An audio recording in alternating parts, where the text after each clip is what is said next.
吴王，我们在坟场发现了他的身影。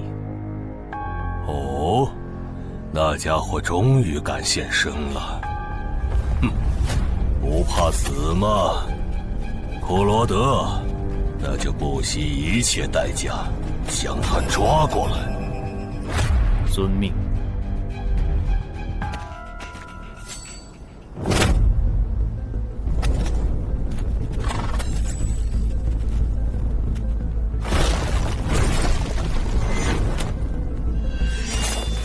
是不是打败你，才会放过我？那看来是没谈拢了。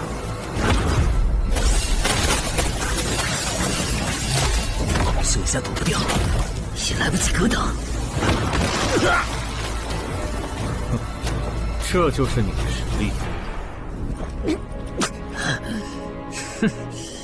还没分胜负呢。敬酒不吃吃罚酒，那就把你变成亡灵带回去。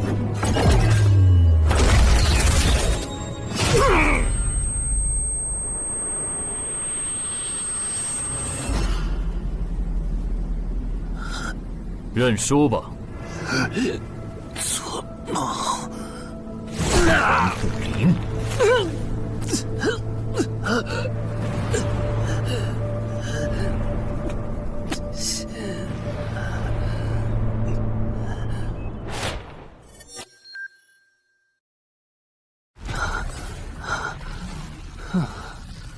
还好只是梦啊！等等，啊！这地下城入口竟然真的烧到我家里来了！2030年，世界各地相继出现地下城入口。在经历了一系列探索、争夺、开发和地下城失控所引发的骚乱后，各国政府确认了5件事：一、入口无法被破坏，但攻略地下城可以使其关闭。2. 如果未能在规定期限内攻陷地下城，那么该地下城入口将翻转，地下城内的怪物将走入这边的世界。3. 步入地下城并存活的人类将成为冒险者，自此踏上超凡之路。4. 地下城内的怪物等级越高，攻略该地下城的收益越高。5. 最高等级的地下城 BOSS 连核弹亦无法完全消灭。过去10年，地下城入口逐渐被公众所接受，有关地下城和冒险者的情报也被允许逐步公开给公众。冒险者周刊报道显示，冒险者人员十分稀缺，但却人均千万富豪。这一消息令冒险者这一职业变得非常受欢迎。对普通人来说，冒险者就是一步登天的门票。所以你过去3年的冒险家生涯，为你赚取了超5亿的财富。当然，对于刚刚成为传说级冒险家的我来说，这只是个开始。但少有人知道，每一位高等级冒险者的背后，都有许多普通冒险者和无辜平民的牺牲。而我们的主人公陈海，恰好是知晓这一秘辛的少数人。你还真是给我出了个大难题啊！能让人一夜暴富的地下城，可对我来说也没啥用啊。毕竟我又不缺钱，而且我记得地下城的死亡率好像很高，搞不好我会死啊。要不把它上交给官方冒险者协会算了，说不定可以换点特别的好处。嘿嘿嘿嘿。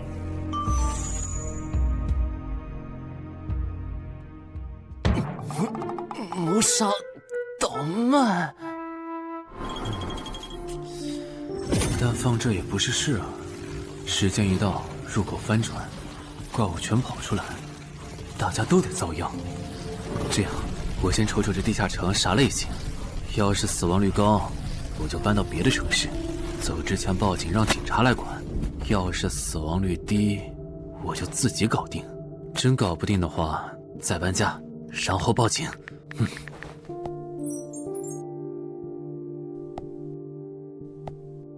嘿，运气不错，是 Level 2的狩猎型入口。地下城入口的等级可以靠入口的规模判断。陈海家的入口太小，只能是入门级。你好，有您的快递。来了，是你的快递，在这签字。好的。说起来，小哥你该不会是发现了野生的地下城入口吧？不然为什么要网购锁子甲？完了，不会暴露了吧？我玩全甲格斗的，之前的防具换，打算换新的。怎么了？有问题吗？没问题，我就是随便问问。感觉这人很奇怪啊，难道是我虽然早就知道一般市民对成为冒险者这件事有多着迷，但是被人这么生硬的试探，还真是有够惊悚的。还好我伪装的不错。不过这个箱子会不会有窃听器啊？还好没发现窃听器。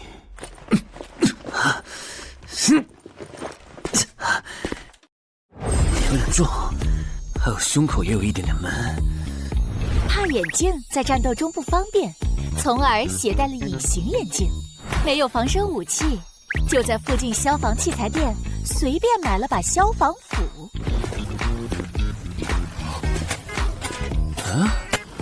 走起来倒是不影响，还行。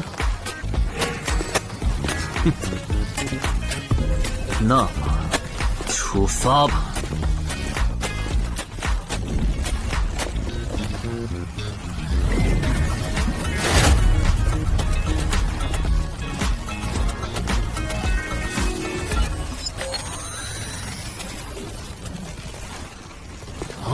不是地区地形吗？那看来我的首战对手大概率是豺狼人了。讨厌，这套锁子甲没白买。说起来，根据官方提供的情报，新人进入地下城后会激活冒险者面板，脱离条件也会出来。我的呢？来了。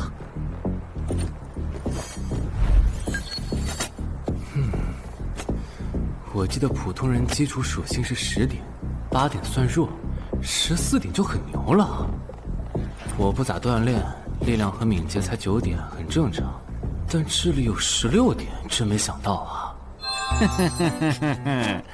虽然智力和魅力是前期最没用的属性，但16点的智力，就算是协会或者财团内部也不多见吧？膨胀了，冷静，看一下地下城的脱离条件吧。脱离条件：杀死任意一只潮汐鱼人。通关条件是全灭一个潮汐鱼人小队。等一下，为什么是鱼人啊？我水产过敏啊！就不能给我安排点正常的对手吗？啊！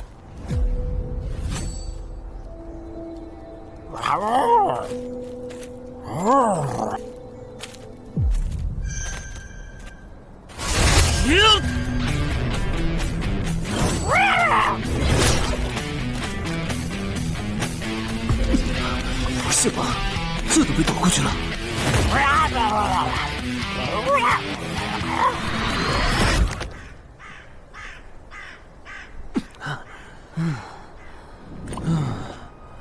不是，这个地下城的难度标注是不是搞错了？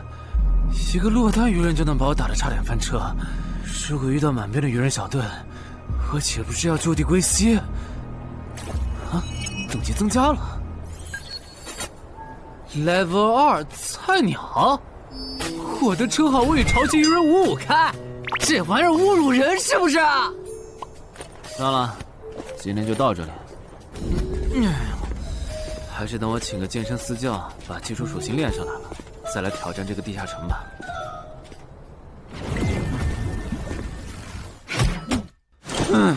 累死我了，半年的运动量都干出来了。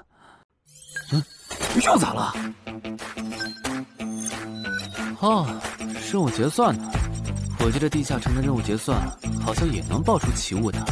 嘿嘿嘿，我的要求也不是很高，给我瓶加属性的迷药就行。菜怎么了？谁还不是从菜鸟过来的？气死我了！罢了罢了，有总比没有好。让我看看这个保温杯有啥功能。该物品每天可以凝聚500毫升纯净水，可升级。这垃圾东西谁要啊？气死我了！你好，我预约了安教练。哈，您就是陈海先生吧？安教练已经在 VIP 室等您了，请跟我来。好的。没想到东山这样的小地方，竟然也有专门为新人冒险者和冒险者候补提供塑身服务的健身教练。冒险者的6大基础属性中，力量、敏捷和体力是可以通过锻炼得到显著增长的。这一年的健身费也太贵了，都和我一本新书的版税差不多了。不过只要能让我的身体素质在短时间内得到显著提升，陈海先生，这点钱就花得值。陈海先生，您之前有过健身经历吗？没有。那为什么要花这么多钱请安教练？新手打基础的话，请普通一点的教练就够用了。还是说，陈海先生，你已经成为了新人冒险者，比较赶时间？这旁敲侧击的，还真是够直接的。哼，有条件的话，那肯定要请最专业的，以冒险者为目标，普通教练不能算是好的选择。这样啊？我总不能和你说实话吧？那您应该能和安教练聊到一块儿去。东山市最好的健身教练会是啥样的？好紧张。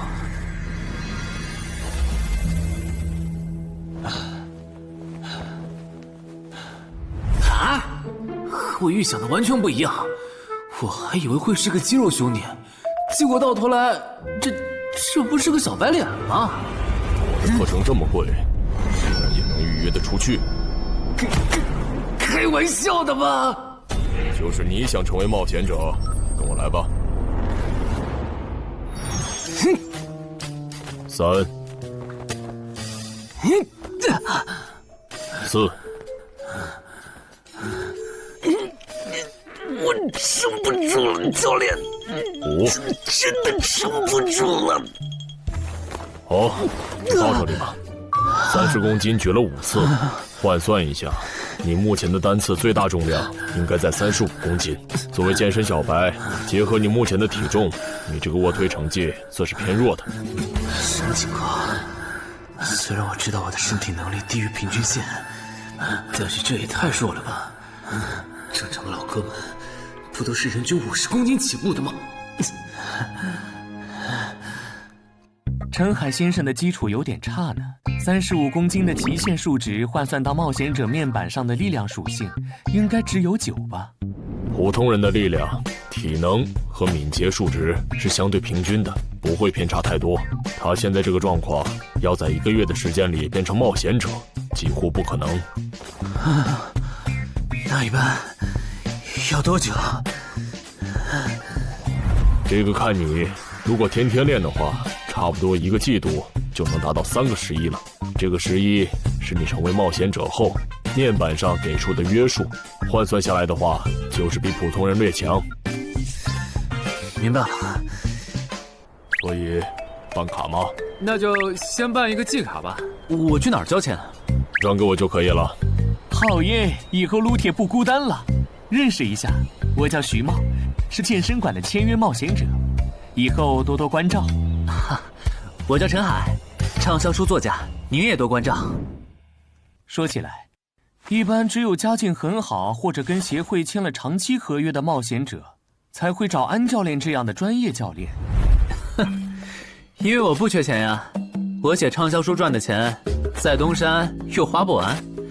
既然以冒险者为目标，那肯定就要找最好的教练，打最牢固的基础。原来如此，我还以为你发现了野生的地下城入口，并且已经成为冒险者了呢。作为前辈，我得教你一些冒险者之间才流通的基础常识，免得你以后被人坑了。冒险者首次下地下城时，表现好能得个称号，带不带都行。要是带了会有加成，但也会被其他冒险者盯上。有些专找低等级地下城入口的猎人，就爱顶着称号在可疑的人边上晃悠。要是被怀疑的人被称号吸引，表现不自然，那猎人就知道这人是冒险者，接着只要跟着他，就能找到野生地下城入口。啊，这样吗？真是学到了。没啥反应，看来他真不是冒险者，就是个有点钱想当冒险者的弱鸡作家，那就没价值了。幸亏我先和抄袭人五五开这个称号太丢人了，没装上，不然今天肯定暴露了。安哥那边应该已经快拟完你的健身合同了，咱们过去吧。好的。国内有名的畅销书作者，还是专门写冒险者题材的。怪不得他有财力和动机买我的课，是想把身体数据打磨上去以后进军冒险者行业吧。而且他对课程的学期也没有明确要求，不像是发现了野生的地下城入口需要快速通关的样子。确实，程海是冒险者，或者他发现了野生的地下城入口的概率确实很低。这样，如果徐茂带着他回来的时候，他的注意力没有放在我的头顶，那就走正常流程吧。如果他有异常，那就别怪我了。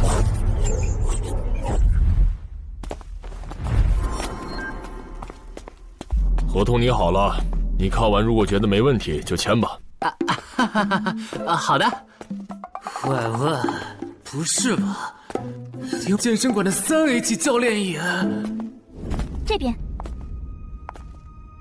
那小子刚才看我的时候表情正常，视线也没停留在我头顶的称号上，看上去不像是刚发现地下城入口的小白。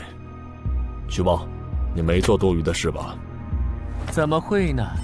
我可是健身馆的签约冒险者。那就没有持续关注的必要了。签好了。这份是您的，请收好。等下安教练会带您做体能测试。好。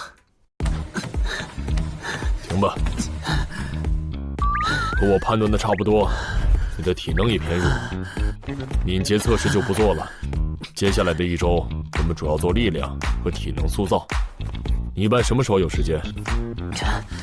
什么时候都有时间。行，那明天上午10点来健身馆找我，早饭别吃太油的。没想到国内规模最大的健身机构竟然会干这种勾当。依靠对新人冒险者和冒险者候补的身体塑造业务来钓鱼，如果我今天的演技再差一点，就要被他们瞧出问题，吃干抹净了。怪不得东山这种小地方会有3A 级教练常驻，恐怕全国各地……等等，这样看，所有和冒险者沾边的服务应该都有坑，包括我买的锁子甲。还好我当时觉得在同一家店购买防具和兵器的行为有点不打自招，不然网购锁子甲的时候就暴露了。看来我还是低估了冒险者这个职业的潜在风险。得调整一下计划了。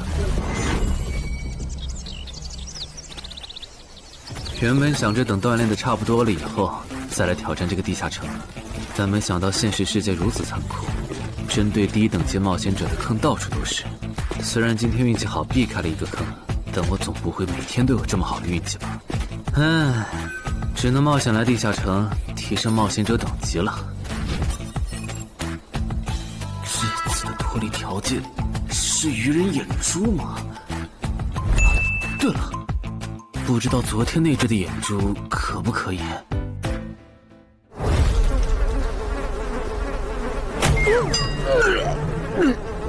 早都被啃光了呀！看来这附近有类似野狗的生物。不过好在眼珠还在。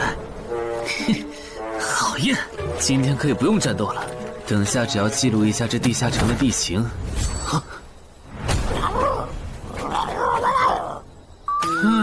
鱼人呢？我还以为是什么呢，吓我一跳。只是一只落单鱼人的话，我根本……一只还好，2只我肯定打不过呀！快run！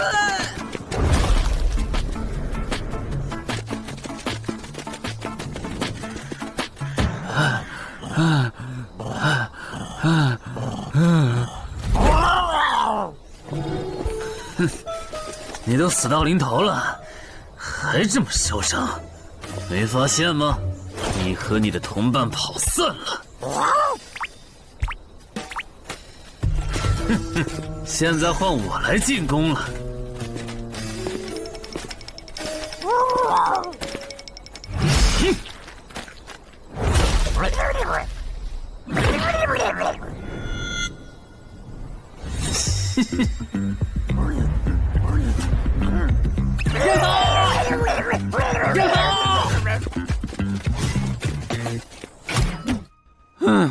累死我了。不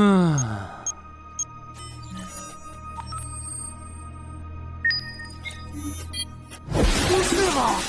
这次的评分明明更高，为什么反而没奖励啊？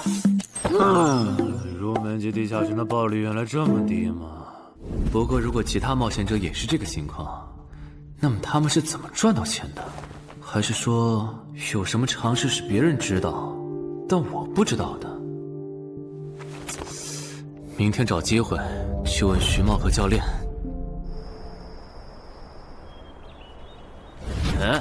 徐茂和安教练还没有来吗？徐茂去隔壁室了，大概要过几天才会回来。安教练今天临时有事，得中午才能来。好吧，那我先去 VIP 室做体能训练。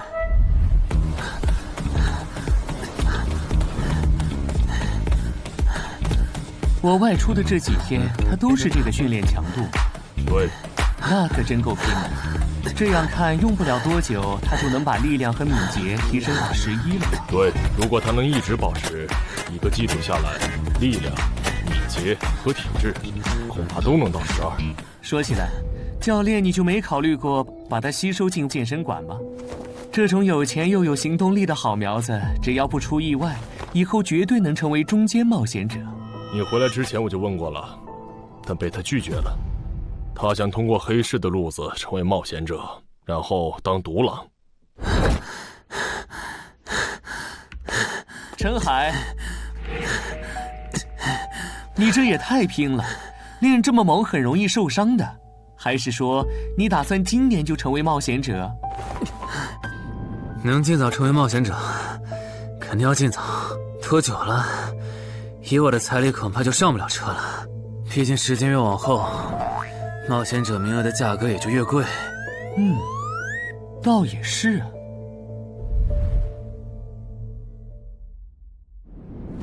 算上前天安教练的招揽，我大概可以肯定，徐茂和安教练已经排除了我拥有入门级地下城入口的可能了。接下来可以找一个合适的时机。发什么呆呢？在想事情？没，可能是太累了，有点走神。你这样肯定不行，频繁的超负荷运动只会累积伤病风险，真受伤了反而会拖慢你的塑身进度。我也意识到了，后面应该会减少训练量。对了，截止到现在，你的前期投入都赚回来了吗？还早着呢，照现在这进度，起码得等我到11级才有可能回本。为什么是11级以后？因为1到5级的冒险者挺好混的，有老手带着，完成任务就能撤退，死亡率极低。没想法的就可以这么混等级，而6到10级后，任务变难了，怪物的情报就值钱了。上阶段的混子在这阶段就去收集情报，死亡率虽然变高了，但还能接着混。只有到了11级，地下城的难度提升到混都没法混的时候，才是我这种冒险者开始盈利的时候。这个阶段的冒险者对实力的提升最为迫切。装备、奇物、技能书，一切能提高生存率的东西都能卖出很高的价格。不是，我不明白，11级后的地下城那么危险，为啥6到10级的冒险者不提前准备？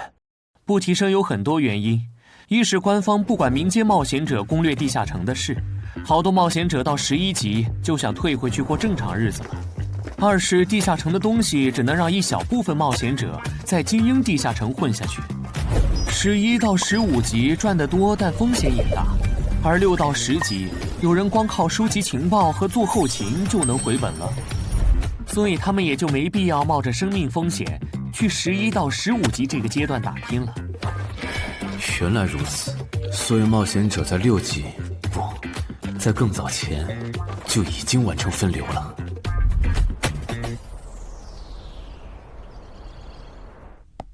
哼，真是学到了，怪不得我在论坛上很少找到有用的情报和攻略。原来有很多人靠卖靠谱攻略和情报赚钱。不过更让我惊讶的还是这件事。同一个地下城，冒险者就算反复刷脱离任务，也只能得到1次结算奖励。这样看，这个地下城入口能为我带来的价值，就只有通关奖励，以及将误入其中的普通人转化为冒险者这2点了。考虑到我本身并不缺钱，我还是尽量单刷这个地下城，然后再考虑要不要继续当冒险者了。先用徐猫教我的方法，前期以收集情报为主，有10足把握了，再考虑通关的事。脱离条件找到湖？啊，这次的脱离任务竟然不需要战斗？还好买了一架无人机做辅助，不然纯靠人力搜索找湖肯定是个大工程。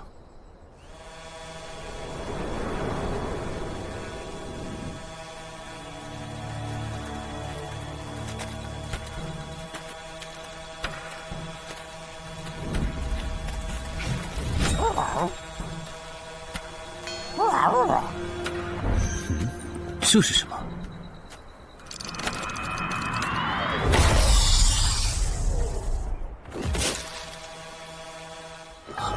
刚才那个应该是鱼人吧？虽然外形和气场和我之前遇到的鱼人有很大差别，但他应该也是鱼人，只不过等级应该更高。算了，先不管他。等我完成了脱离任务，再回来找那只橘红色鱼人。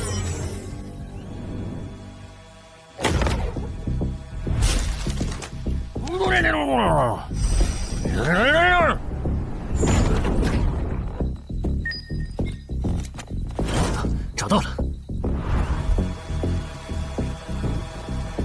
哼，怪不得森林地形的地下城会刷出鱼人这种怪物，原来森林深处藏着一个这么大的湖吗？这样的话，脱离任务就算完成了，不用和鱼人接触可真好啊！接下来，是那只橘红色的特殊鱼人。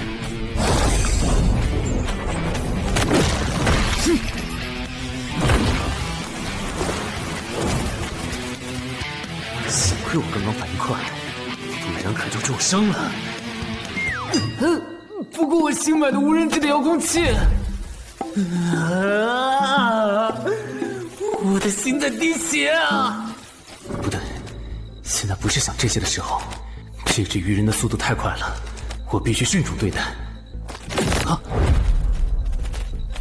！1只、2只、3只、4……哼！好险！什么情况？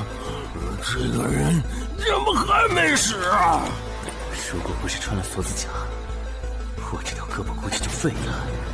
这家伙真的是新手级冒险者会遇到的对手吗？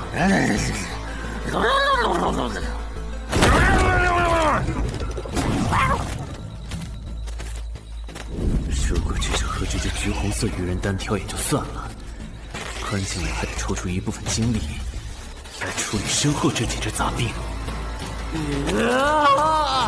不管怎么看，这个地下城的难度绝对超纲了呀！要不，好吧，脱离通关任务重置了。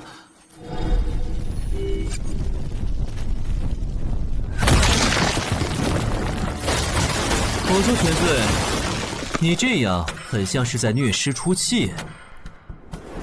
有吗？归根结底，还不是这只哥布林太弱了，扛不下我的拳头。能扛住才怪呢！明明只是 Level 5，却有着不下于 Level 9冒险者的综合实力。你这样的怪物在入门级地下城里，怎么可能会遇到对手嘛？有的哦。如果我能遇到传说中的 bug， 那就能在低等级地下城里遇到下一阶段才能遇到的强力怪物。只要能从他们手底下活下来，我就能拿到补偿奖励奇物升级券。到时候我成为传说级冒险者，就更有戏了。果然，我和你们这种明明还只是 level 5，但眼光却已经放在传说级冒险者上的怪物，是真的合不来。不过，奇物升级券和它的获取方式，无论怎么看，都只是博人眼球的谣言吧。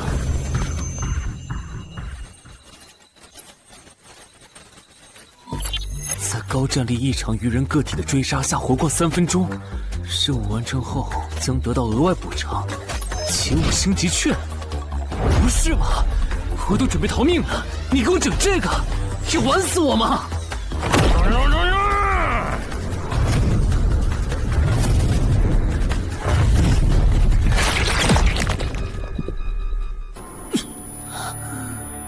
我这算是对你上绝路了吧？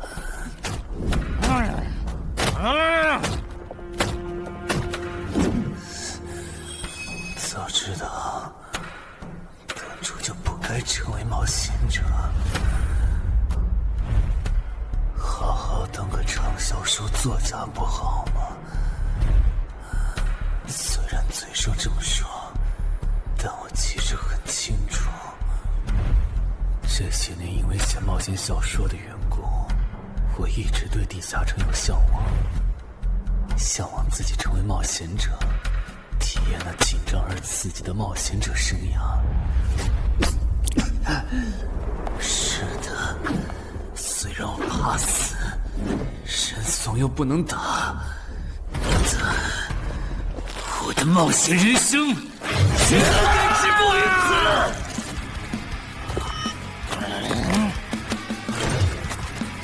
想想，我现在还有什么牌？我现在还能打出什么牌？使用称号，我与潮汐鱼人五五开。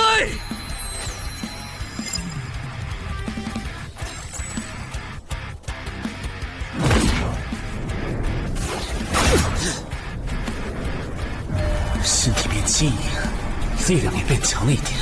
不止如此，这些鱼人的动作也变得迟缓了许多。我的动态视力也加强了吗？能行，现在的我能行。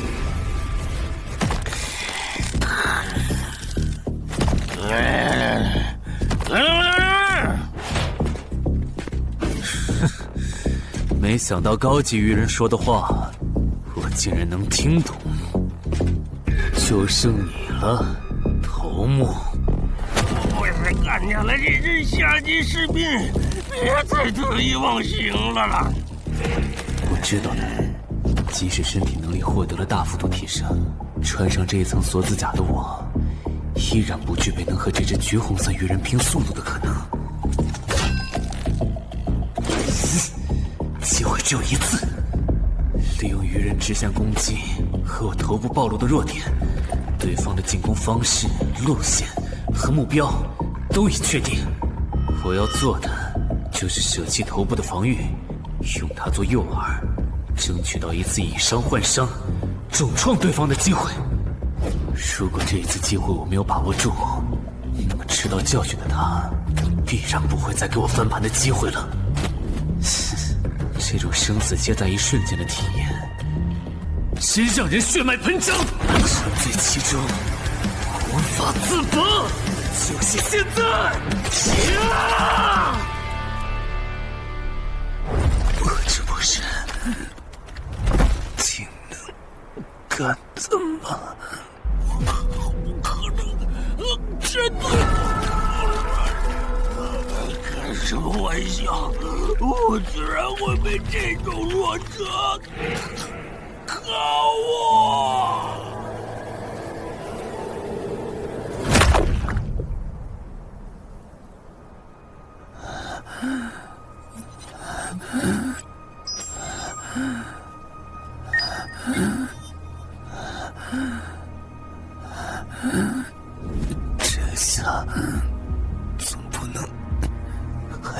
定我是菜鸟了吧？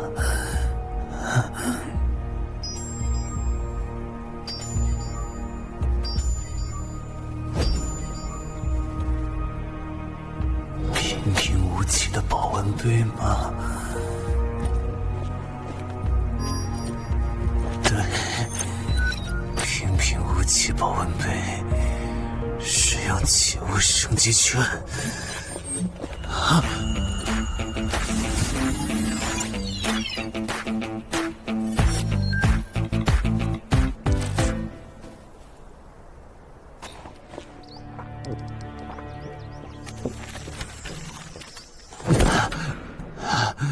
活过来了。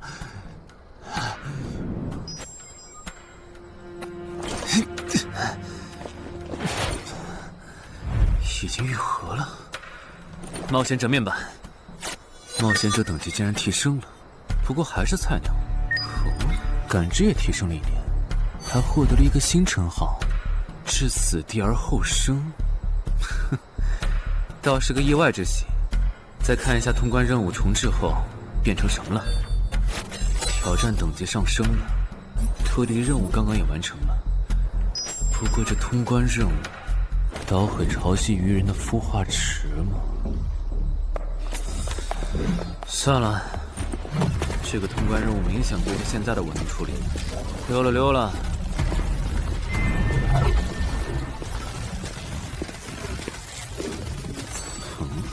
是错觉，怎么感觉这个地下城入口变大了？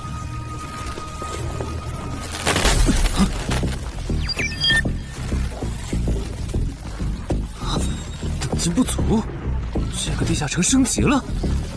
这么看来，我刚才完成的脱离任务，其实来自更高等级的地下城。怪不得任务难度提升了那么多，脱离任务掉落的奖励这么丰厚。隐藏之夜，我没记错的话，论坛上有个大佬，好像一直在强调这个东西的稀有性和重要性来着。哼，那必须要转职啊！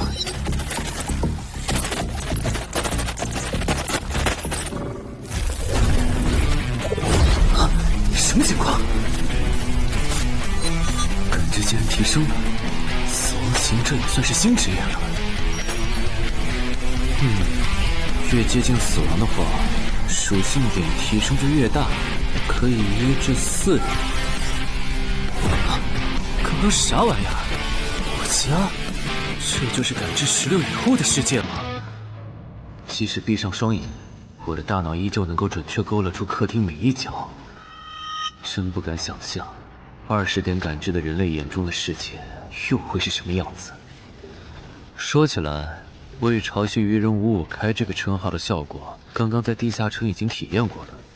这个至死地而后生的称号，效果又会是什么呢？被逼入绝境以后，就能得到力量、敏捷、感知，每个加4点的加成。这个称号的触发条件和死亡行者的触发条件差不多哎。等等，也就是说，死亡行者搭配至死地而后生，极端条件下可以给我带来8力量、8敏捷、9感知的提升。哈哈哈哈！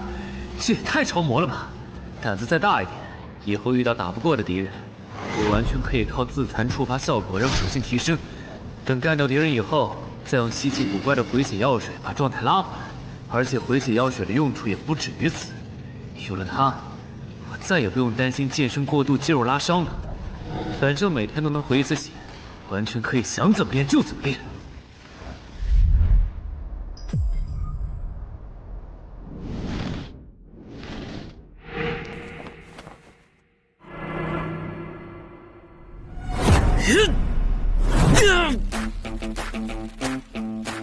真惊人！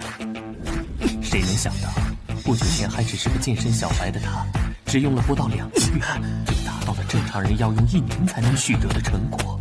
就他那训练量，换别人来早就去 ICU 报道了。但他一通瞎练下来，还能活蹦乱跳，这说明他体质很牛啊，至少有16，甚至都有可能17或者18了。安教练，你这次是看走了眼呐！陈海还在练呢。啊，恭喜啊！你现在的力量、敏捷应该已经到达12点了。以你现在的身体素质，准备充分的话，是完全有能力完成新手级地下城的脱离任务的。真的不考虑加入健身馆，成为这边的签约冒险者吗？我可不想当一个会被合约束缚的冒险者。那真是太可惜了，我还以为能和你成为同事，以后一起攻略地下城呢。不是同事，也能一起攻略地下城啊。对了，我打算从散人手里购买冒险者名额，这方面你有什么忠告吗？忠告嘛，那我推荐你去找散人联合。散人联合？我没记错的话，他们好像是国内最大的散人集团吧？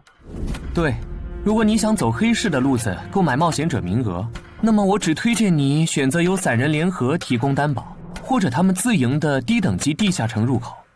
为什么？我感觉找独狼冒险者明显更好啊，省钱又省力。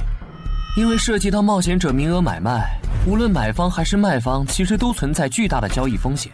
卖家怕遇到伪装成萌新的入口猎人，买家怕交了钱对方不办事。但有散人联合的介入就不一样了，虽然他们的佣金很高，但是作为冒险者资格地下城相关产出生意的龙头，他们为买卖双方提供的契约书还是很值得信赖的。原来如此。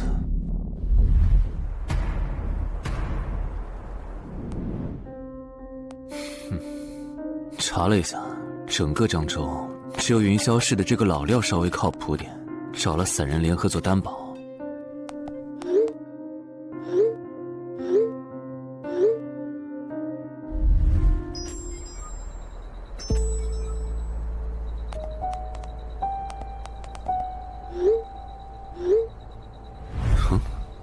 这边，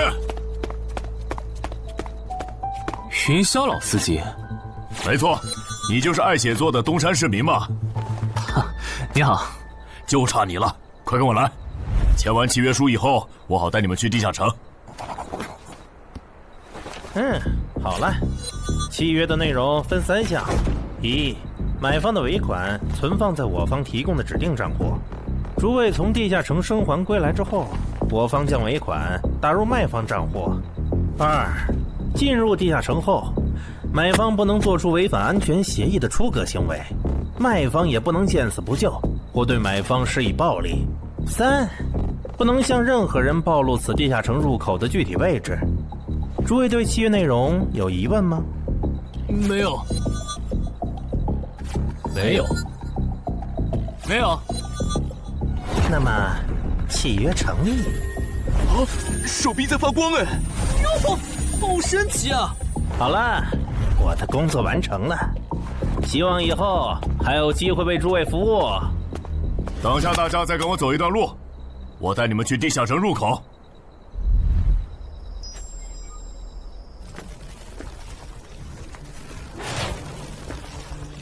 这个地下城入口的位置确实隐蔽，难怪没有被官方和云霄市的资本发现。好了，大家排好队，按顺序进入。我先走一步，给大家带路。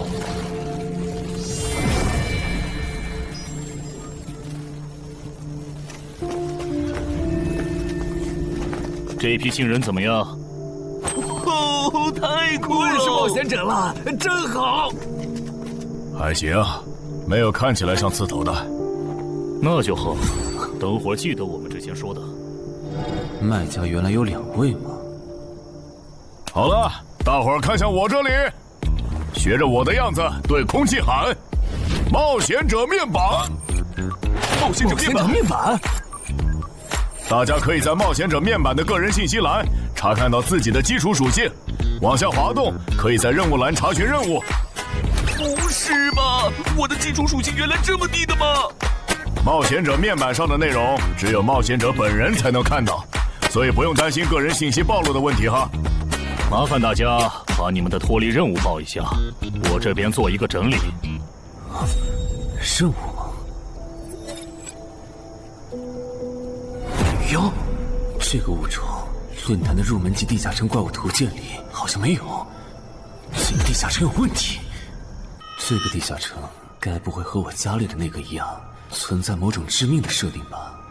基于幸存者偏差，如果一个入门级地下城的怪物没有被收录进论坛的新手常见怪物图鉴，那只有2种可能：要么它确实很罕见，要么就是遇到它的冒险者基本都死在地下城里了。警告！警告！此人违反了安全条例，未说出正确的脱离任务。那个眼镜男说谎了？不是吧？这才哪儿到哪儿啊？就有人触发安全条例了？你听我解释，肯定是他出 bug 了。契约式的契约当然不是绝对的，但对你这样的菜鸟来说，它是不会出问题的。你的脱离任务绝对不是采集高价值草药，你骗了我们。他刚进冒险者圈子，不懂规矩，做错事也情有可原。您大人有大量，再给次机会嘛，是不是啊？对，再给我次机会吧。下不为例。大家再说一遍自己的脱离任务哈，这次别搞错了。我的任务是找到湖中女妖。我是聆听女妖之声。我的是凝视女妖10秒。我的也是找到女妖。接下来我会带大家去女妖出没的林中湖泊，大家跟紧一点，别掉队哈。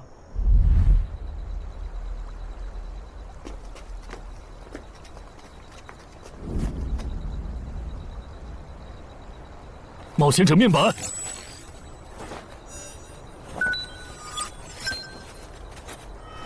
他在干嘛？呼唤湖中女妖。他怎么知道这样做可以召唤湖中女妖的？这就涉及到商业机密了。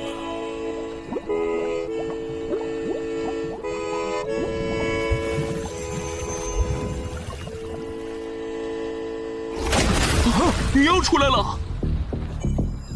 我的脱离任务完成了，我的也完成了。8、9、10。大家把耳塞戴一下，女妖马上就要唱歌了。不戴的话会怎么样？女妖的歌声会破坏你的大脑。刚成为冒险者的 Level 1萌新，一整首听下来，大概会当场暴毙吧。什么？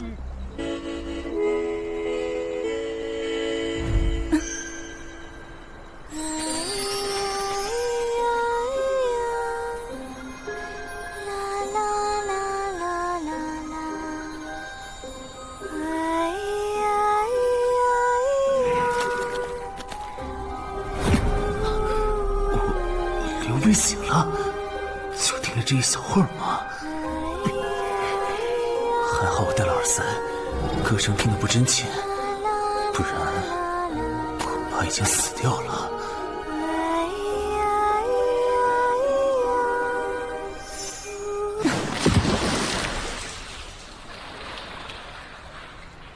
大家的脱离任务都完成了吗？都做完了，那咱们就原路折返回去了哈。搞笑，让我们原路返回？来之前我已经查过了，地下城里的植物和矿产都是很值钱的。你这么急着赶我们走，不会是想要独吞这个地下城的产出吧？我们可是付了钱的，为什么不能在这个地下城采集高价值草药和矿产来回血？等一下，咱们的契约书里可没有这条。但也没有不准我们完成脱离任务后采集高价值草药和矿产的条例吧？原来冒险者还可以在地下城内采集草药和矿产的吗？你不知道吗？其实大部分冒险者并不具备通关能力的，他们主要的盈利方式就是搬运地下城内的物资和收集怪物情报。你是觉得脱离任务已经完成了，我们又碍于契约不能对你出手，所以可以发难了是吗？不然呢？真是笨蛋。但有一点你没考虑到，那就是我并没有和你们签订契约啊。哼，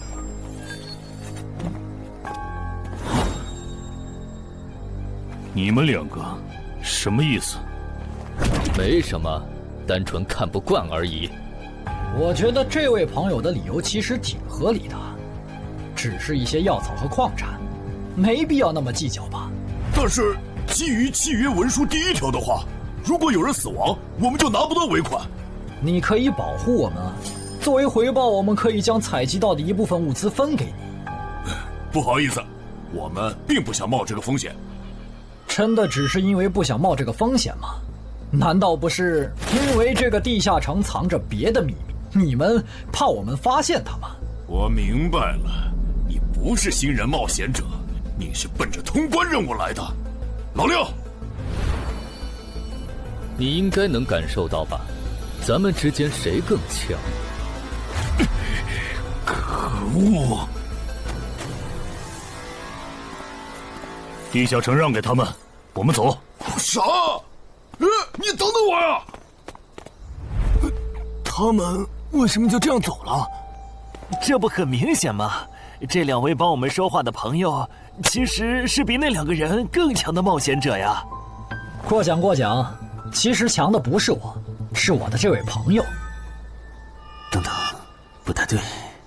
三人联合的契约师不会蠢到让假装萌新的冒险者轻松找到契约书漏洞，这不符合逻辑。大家可以自行选择，接下来是单独行动，还是跟我们一起行动？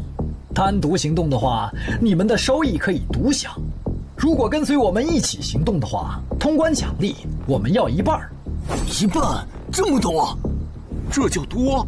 你没仔细听吗？是通关奖励的一半。这两位资深冒险者的目标是通关。新人冒险者的通关率一般只有10%，甚至更少。就算分出去一半，我们也领先了90%的新人冒险者。大叔，你别得了便宜还叫委屈啊！所以这其实是好事。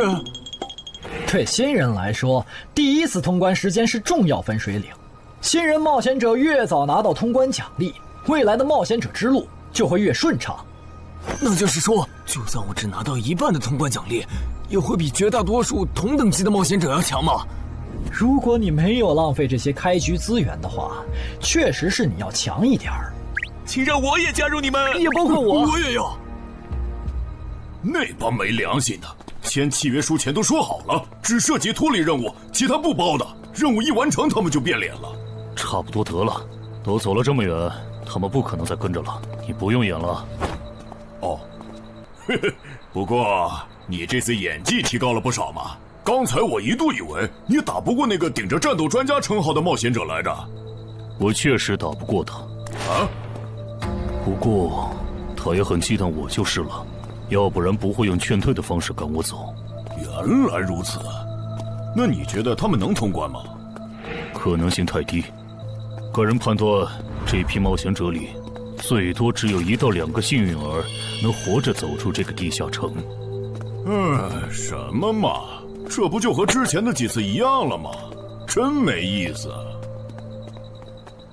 哇，酷哎！既然大家已经决定联手通关，那我也不藏着掖着了。我能够为认同我、信赖我的队友带来一点基础属性的随机增幅。他说的是真的，我的力量加了一点，我加的是感知，我的也增加了。体力涨了一点。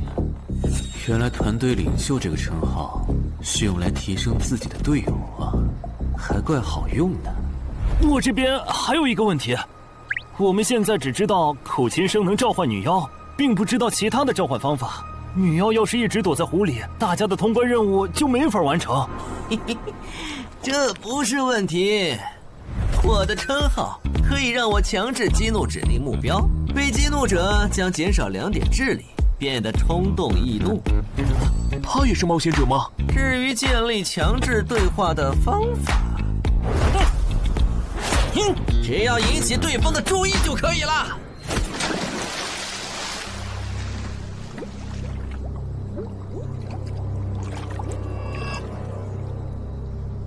蠢货，你过来呀！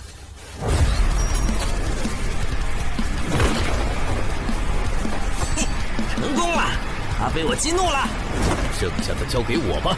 大家散开，让战斗专家来先是你赢，其他人换上比赛，在外围找机会。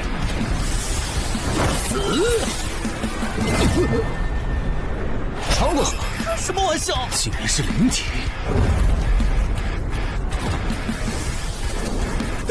等上！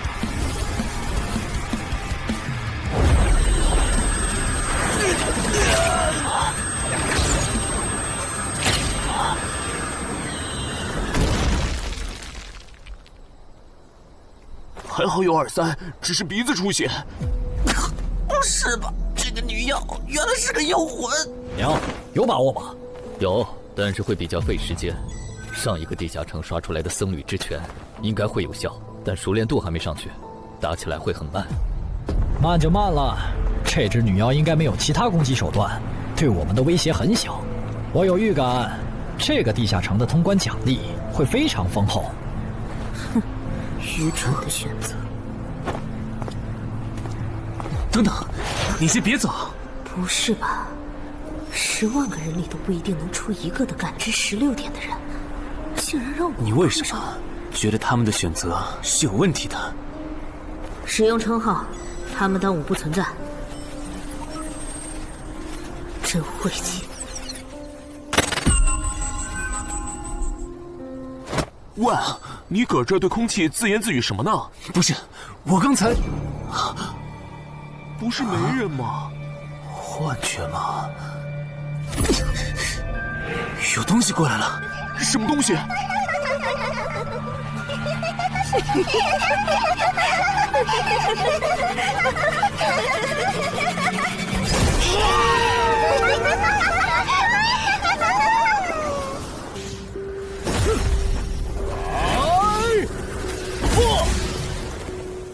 有效果了！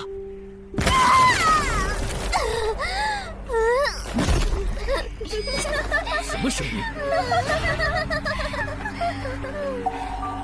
我们搞错了，这个地下城不止一个女妖，那2个卖家没安好心。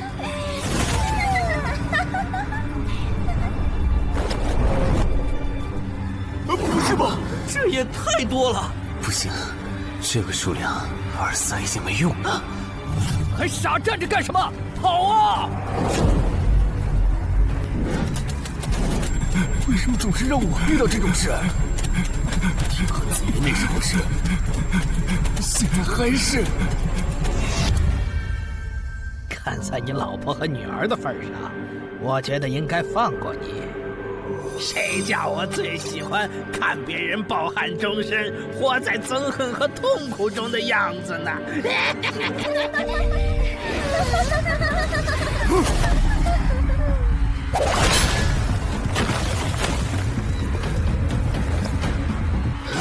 你们以为我是谁？给我滚开！妈妈，我错了。来呀，也不怕你们！来呀！被摆了一道啊！怪不得那2个入口持有者的契约没限制3级以上冒险者进来，原来是想引4到5级的冒险者来通关。等我们团灭后，就进来捡我们的通关奖励，真是好算计。关于如何杀死这些女妖，你有建议吗？这声音，有建议就赶紧说。女妖不光靠声音攻击，还有别的攻击手段。我费了听觉才勉强躲过第1轮奸笑。你是爱喜做的东山市民？对，真是看走眼了。没想到你一介新人竟然比我们这些老手反应还快。但是你不是听觉被废了吗？怎么还能听到我说话？哦，我感知16，可以读唇。原来如此。这个地下城我认为是无解的，那些女妖能免疫一切物理攻击。老实说，这根本就不是正常4到5级的冒险者小队能处理的。哦，所以你也没有办法。还有一个办法，除了僧侣之拳，阿良还有一瓶被僧侣祝福过的神油，涂抹长剑后，应该也能伤到那些女妖。不过，这也就给你能伤到他们的力量。我不信新手冒险者能从这么多幽灵的围攻里杀出去，但总不能坐以待毙吧？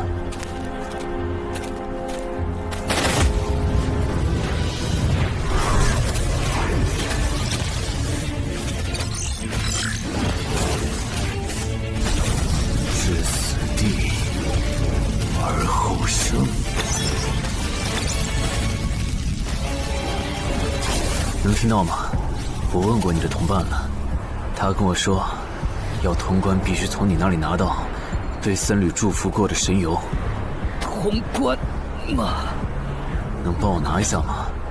不好意思，我眼睛瞎了，恐怕没办法操纵冒险者面板取出你要的东西。这样吗？不过我还有一个办法可以让你得到它。什么办法？你干什么？就是以死后掉落的形式让你获取。其实我也不是非要那罐油杀人夺宝不可。20点的敏捷足够我甩开女妖逃出地下城门。我就是想试试能不能通关。虽然无论怎样，你都不可能活下来。哇，真的很巧啊！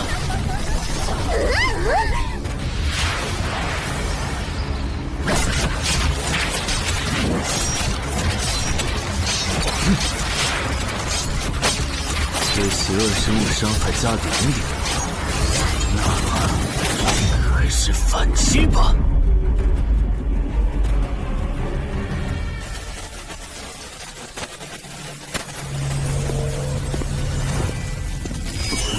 好像有人从里面走出来了。哪有人啊？你看错了吧？不是，我真感觉到了。果然，他们那不能攻略的地下城是陷阱，引同等级冒险者来做通关任务，把人坑死在里面，接着捡掉落的东西，或者等冒险者重伤出来就杀人夺宝。雇主的儿子应该就是这么被害死的。石斧秃鹫是指利用高难度地下城坑杀同等级冒险者，然后拾取对方掉落的堕落冒险者。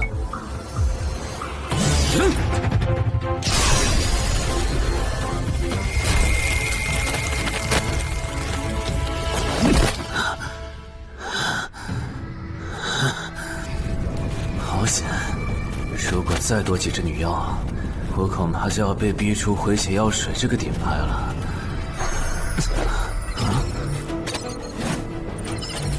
您的绝妙操作取悦了路过的死亡主宰，得到其恩赐，亡灵亦不能杀死我。该恩赐可以使您豁免一次来自亡灵生物的死亡判定，免疫一次来自亡灵生物的死亡判定。好霸道的额外奖励！额外奖励都这么丰厚了，合并结算的奖励还高于单独结算，那么肯定要合并啊！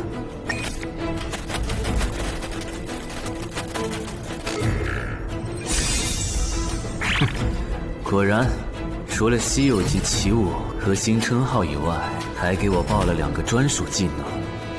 这个地下城的奖励太丰厚了，难怪它的难度如此超标。爱写作的东山市民，你还活着吗？怎么没声音了？哼，差点把他给忘了。你现在感觉如何？能站起来吗？有点难，那只能扶着你了。其他人是不是都死了？胖子、四眼、大叔，还有你的2位同伴，都死了。你应该不是第一次进入地下城吧？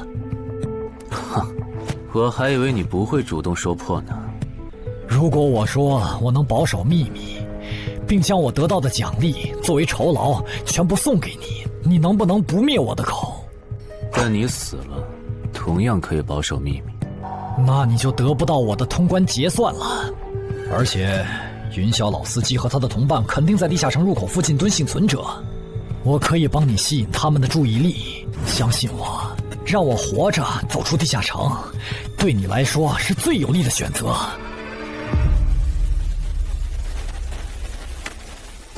看到了吗？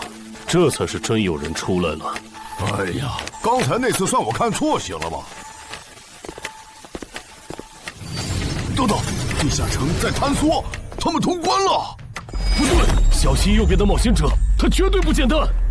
这肯定是狼。先干掉一个弱的，接下来到你了。从荒山市民，你好大的胆子！不是吧，不是吧？不会真有人觉得自己坑完人不会被报复吧？呵呵，这么霸道的吗？闭嘴！哎呀，我好怕呀！你这家伙，找死！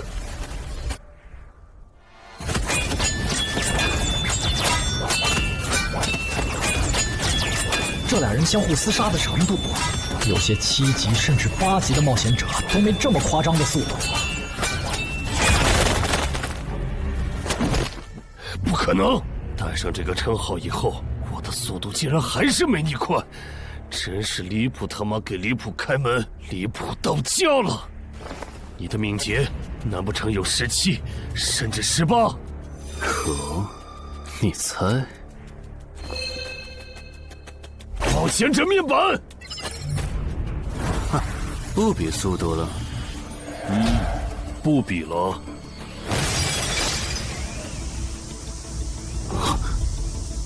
这本来是为那个战斗专家准备的，不过给你也没差了。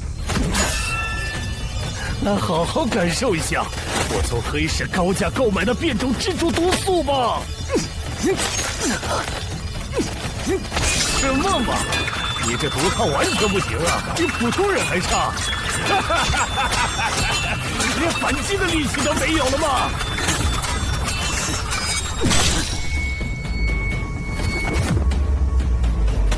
太慢了，太慢了！你这样是伤不到我的。哼，蜘蛛毒，这就是你为我们准备的手段？怎么样，喜欢吗？作为7级地下城蜘蛛地穴的特殊产出，可以极大的削弱低等级冒险者的力量、速度和体力。迄今为止，因为它而败在我手上的5级冒险者已经有4个了，而你将会是第5个。然后呢？你应该不只准备了这点手段吧？全都亮出来吧！哼，不会吧？难道这就是你的全部了？当然不止这些。佩戴了毒素携带者称号的我，呼出去的气体、身上的汗液和血管里的血都是带毒的。和我相持的越久，你中的毒就越深。这战术太吓人了，在6级以下几乎是无解的。我明白了，是我高看你了，我还以为你藏着什么大招呢。关闭技能，与死亡共舞。不可能！怎么还有这么快的速度？哼，你猜？啊！别太得意了！太慢了，太慢了！你这样可是伤不到我的。不可能，绝对不可能！你明明只是个独狼，怎么可能比杀了大量5级冒险者的我还强？没什么不可能的，在舒适区里泡着的你，永远也看不到与死亡同行之人所看到的风景。但是，溺死的往往都是会水的。散人只有劣势更弱小的散人，才能积攒出大量的财力和武力。我的路才是正确的。对普通人来说，或许你才是对的。不过，在我看来，与死亡同行之人，如果走到了极致的话，未必不能超越死亡。不是吧？那么强的人，竟然这么轻易的被……啊！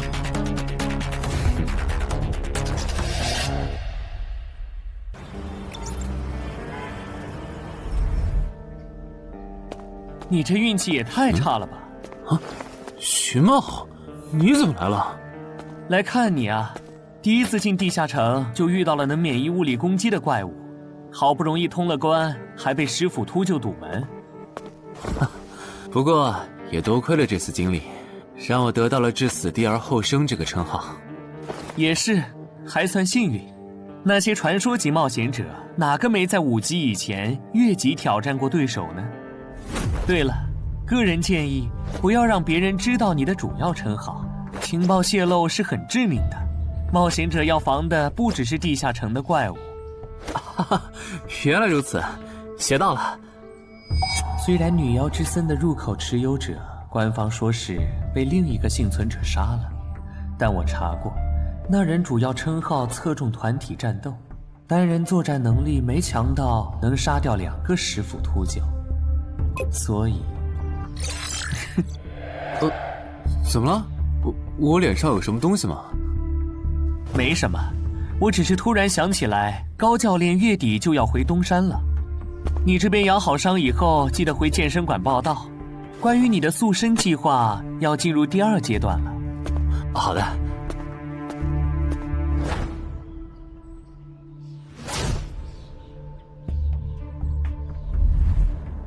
你不打算做攻略型冒险者了？没错，这次地下城经历让我明白，我没当传说级冒险者的本事。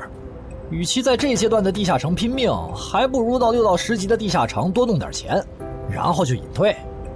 哎，不过你和我不一样，你有成为传说级冒险者的潜力，但前提是，你得改掉独狼的习惯。为什么这么说？独狼玩法在10级前的地下城能提高任务结算评分，多拿奇物、称号和技能，但11级到15级的地下城难度大增，光靠个人根本过不去。如果你想成为传说级冒险者，10级前就得组建自己的攻略团队，不然在11级到15级时，要么会掉队，要么就会被官方财团收编，就没机会再往上提升了。团队嘛，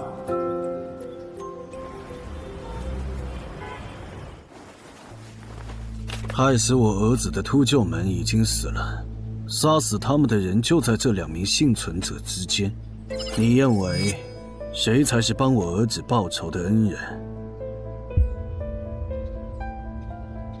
他。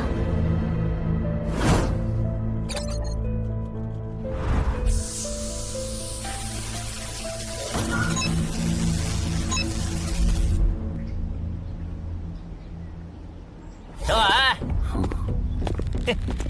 你就是女妖之森的通关者陈海吧？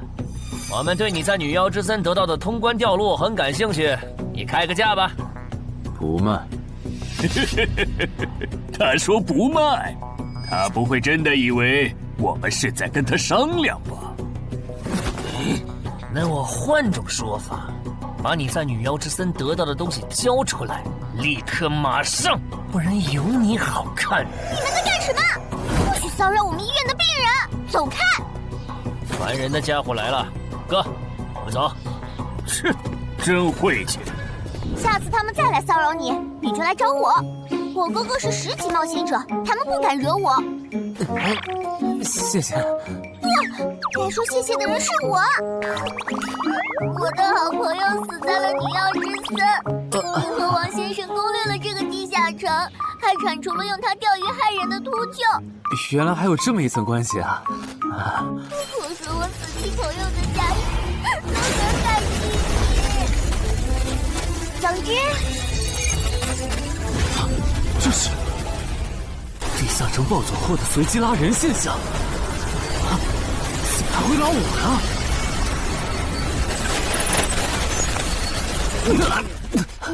突！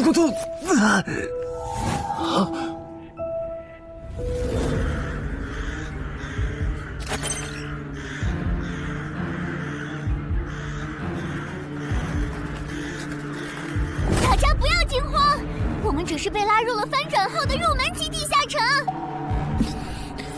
不是吧？我就来医院看个牙的功夫，怎么就被拉入地下城了？现在请大家跟我一起打开冒险者面板，确认你们的脱离任务。展开面板。5级的生存类地下城，这次可能要死很多人。什么？云霄市医院发生入门级地下城翻转现象，有20人因此凭空消失，周德也在这20个人里。情况如何？失踪人员名单已经整理出来了，被卷入地下城的一般民众有17人，冒险者3人。我们还找到了失控的地下城入口。不过什么？你的脱离任务和通关任务是什么？消灭10具骷髅士兵，存活1小时。你的呢？我的也是。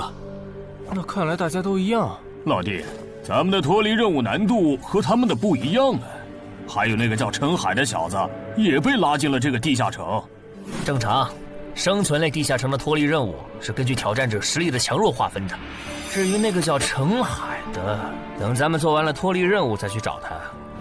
那个，大家听我说，这个地下城非常危险，请大家捡起地上的兵器，3到5个人为一组，凑齐脱离条件以后，尽快离开吧。完成脱离任务以后赶紧离开？你算老几啊？在这指挥本大爷？说不定是人家想把咱们忽悠走了以后，独吞地下城的宝藏呢。不是，这个地下城真的很危险。这俩蠢货脑子有坑吧？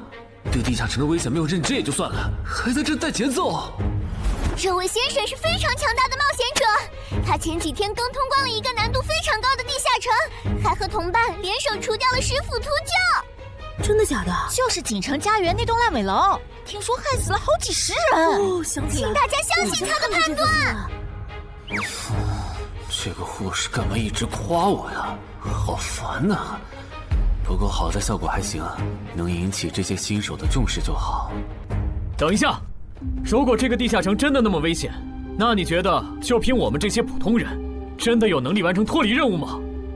先不说消灭骷髅士兵有多难，就按你说的，3到5人一组去猎杀骷髅士兵，最后肯定是青壮年组队，老弱被抛下。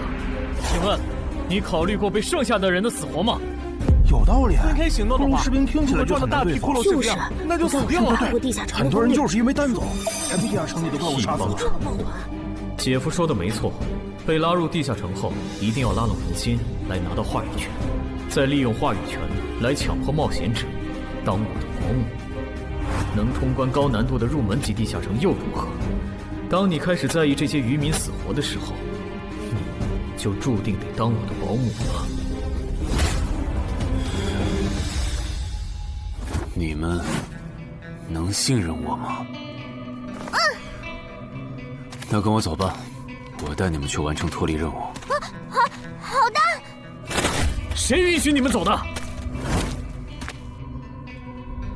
作为在场唯一一个有地下城攻略经验的冒险者，你难道不应该留下来保护我们吗？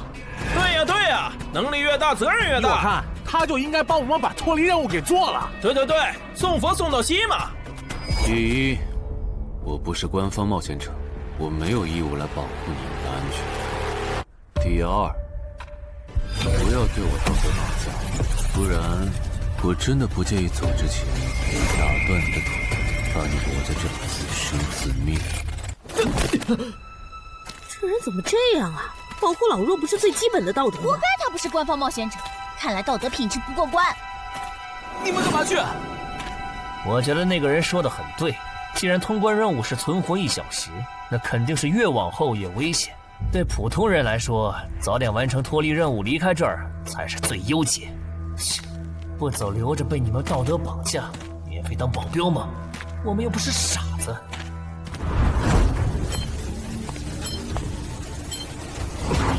怎么是他？这个地下城有什么问题吗，尚科长？这个地下城最大的问题在于，接下来的1个小时，能有几个人活着走出来？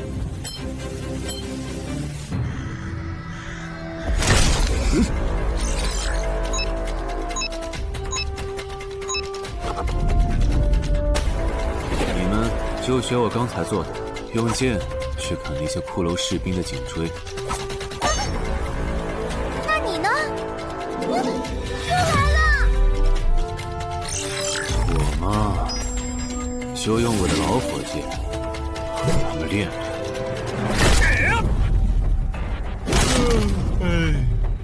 打完这批记得换班啊，老哥。好嘞。骷髅士兵不刷新了，看来并不是无限的。好消息是新人的压力小了，坏消息是我这样的老手完成任务更难了。这周围的骷髅士兵被咱们刷光了，换地方吧。哦，好。受伤的人往后退，剩下的2人一组，交替清理从地里爬出来的骷髅士兵。再战40分钟，大家就可以回家了。好。亏我之前以为当冒险者有多难，结果就这儿啊！是啊，这些骷髅根本就没有那个老手渲染的那么危险。等这次结束，你也是个有名的冒险者。这些骷髅虽然弱，可不代表这地下城难度低。正相反，骷髅越弱，越说明地下城有极厉害的 BOSS。更让我烦的是，这地下城怪物也太少了。虽然我以老弱不宜参战为由，劝退了近半的冒险者，但是分到我这的怪物才4个。最后10分钟，这地下城难度肯定飙升。要是接下来10分钟都没有新的骷髅士兵刷出来，我就得自己想法子凑够剩下的6个骷髅士兵了。脱离任务做完了。嗯。你呢？还差几个？8个。把机会都让给他了吗？那你先回去吧，我们继续刷骷髅。等做完脱离任务以后，咱们3个在外面集合。嗯。10年来没有一个人通关。不止如此，这个地下城的幸存者们也非常奇怪，几乎所有的都是新人。怎么会有这么奇怪的地下城？正常不都是冒险者越强大生存率越高吗？因为这个地下城有一个被称为强者坟墓的机制。同样的脱离任务，新人的难度只有老手的1/10。当新人完成脱离任务离开的时候，实力远超冒险者的地下城 BOSS 会主动追杀冒险者。好多老手都栽在这机制上。周德，快点察觉到，这个地下城的本质是谁最先完成脱离任务，谁才能活下来的竞速比赛。好心的冒险者哥哥，护士姐姐，再见。拜拜。再见。等下遇到的骷髅士兵，我多分给你一点。你先完成脱离任务，和他在外面会合。好的。有人完成脱离任务出来了。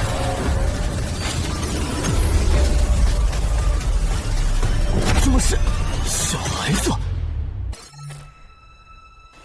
有人离开这个地下城了。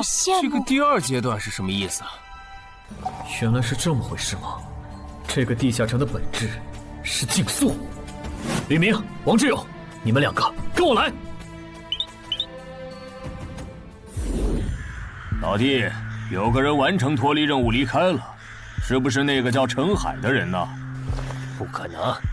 先不说他还带着2个累赘，光冒险者们要杀的100个骷髅士兵就不好找。那会是谁呢？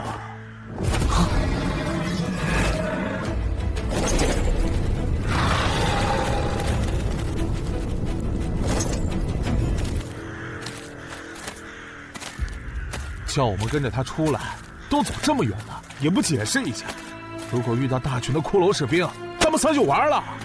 闭嘴吧，他这么做肯定是有原因的，你没注意到吗？他是看到任务栏变更以后才叫我们出来的，恐怕他比我们更清楚这个地下城发生了什么。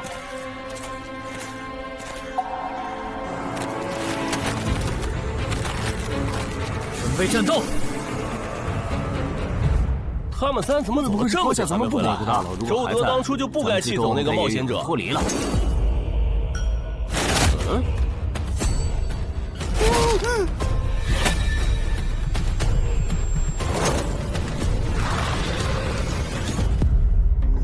周德、吕明，你们2个王八蛋，竟然拿我当挡箭牌，用完就丢！你们这2个小人！你还差几个？3个。那快了，我们再找些小股的骷髅士兵杀，应该能赶上。等等，不对劲，幸存者的数量在减少，营地那边出事了。说什么？陈海哥，这阶段是什么意思啊？可能是难度提升，接下来会出现更强的怪物的意思吧。这个你别管，你的脱离任务做到哪儿了？我看看啊，陈海哥出事了，其他人都死了，现在只剩4个幸存者了。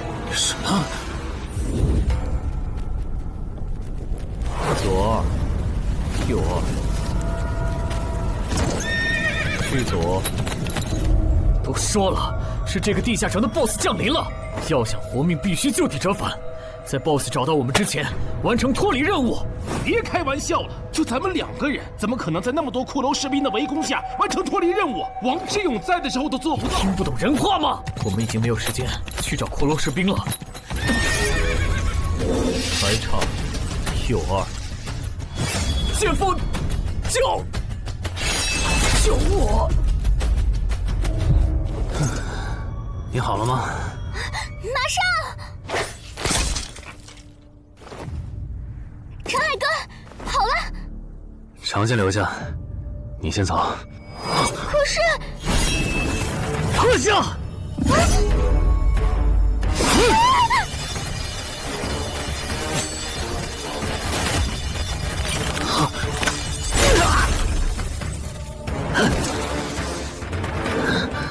好强！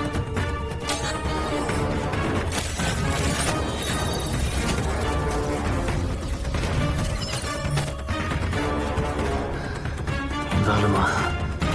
你留下来只会碍事。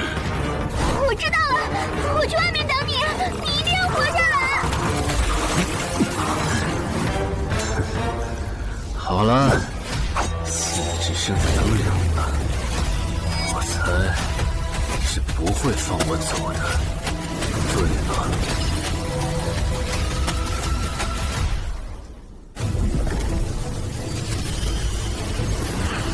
是护士姐姐，里面还有幸存者吗？有，但是陈海先生他……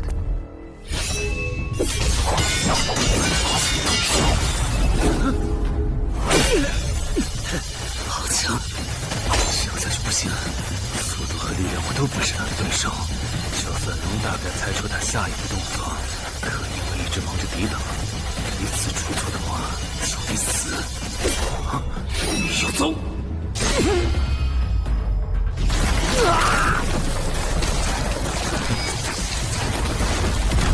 这么巨大的实力差，你还能跟我过几招？在我这儿撑这么久，了不起。他怎么好像在跟我说话？不对，现在不是该思考这些的时候。想一想，再想一下，到底该怎么做，我才能活下来？没戏了，把这边的情况汇总给漳州吧。就说云霄市医院地下城暴走事件，17名普通市民卷入，仅2名幸存，3名低等级冒险者卷入，无一生还。你在说什么？不是还没到时间吗？这才过去5分钟。就是。我能理解2位的心情，但是请不要再做不切实际的幻想了。这个地下城里的 BOSS， 就算是9级的我，也没有把握面对他能存活15分钟。你要等的人，哪怕是5级冒险者中的佼佼者，最多也就能坚持5分钟。你从地下城出来到现在都过去5分钟了，他还是没有脱离地下城，这意味着什么？你应该清楚吧？怎么这样？如果不是因为我们拖累了他的进度，护士姐姐，陈海先生肯定能活着离开这个地下城。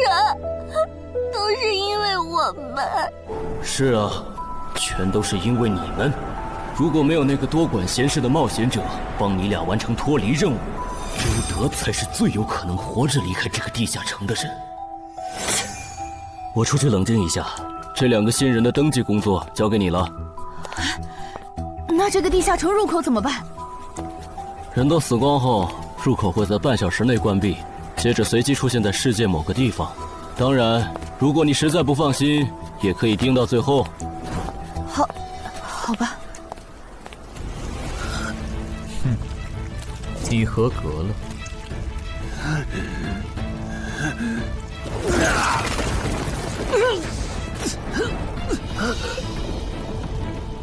我很期待你成为亡灵后的表现。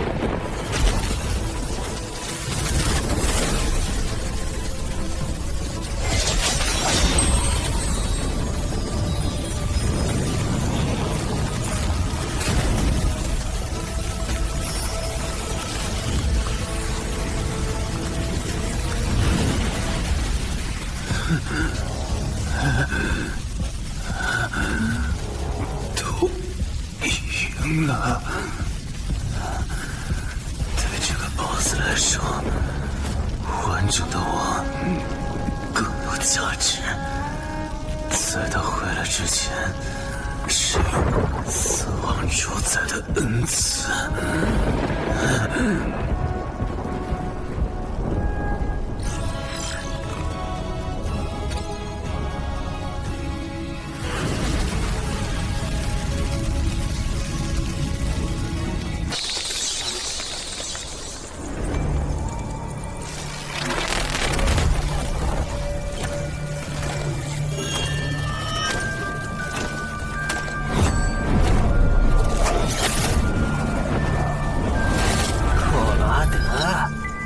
是被大军派去坟场征兵了吗？怎么回来了？白跑一趟，我还以为是谁激活了骸骨大军发出去的晚宴邀请函呢。我发现了一个有资格成为我们同僚的新人，让他从零开始太浪费了。我打算让大军把他变为预备役。同僚，坟场的冒险者最高才5级。这阶段的新人连合适的职业和称号都没确定，你就肯定他能跟咱一样成为传奇？他已经找到了合适他的职业和称号。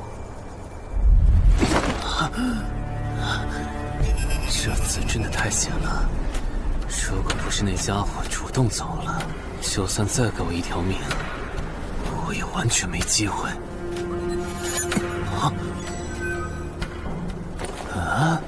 通关任务都显示完成了，为什么没有弹出来脱离选项？不会是必须完成脱离条件以后，我才能离开吧？在那个怪物意识到我没死之前，那得抓紧了。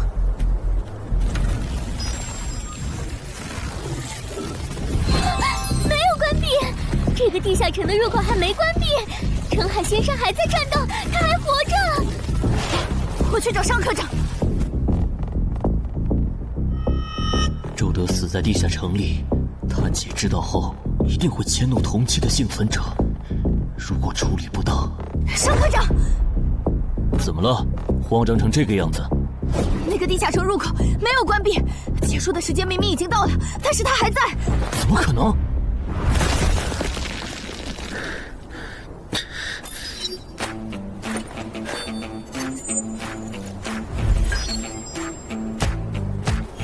合并结算。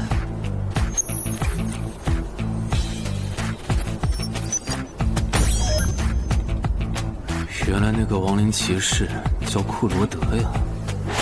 不过，传奇级，坟场才5级，怎么会有这么超纲的 BOSS？ 说起来，这个地下城的 BOSS 强度这么高，以前真的有人通关过吗？尚科长，你看，尚科长，这地下城暴走后，超过关停时间仍然存在，怎么会这样呢？有2个可能：一，被卷入地下城的冒险者完成了通关任务，但却没有完成脱离任务；二，地下城升级。一定是第一种，一定是。不可能的，坟场很早以前就已经被世界冒险者协会定义为几乎无法被攻略级的地下城了。相比有人通关，我更相信是地下城内部发生了什么变化，导致地下城升级。有人出来了！是澄海先生，真的是他！哎呀，你们都在啊！担心死我了！可因为我的原因，你没能坟场竟然真的被他打通关了！一辈子的。没那么严重吧？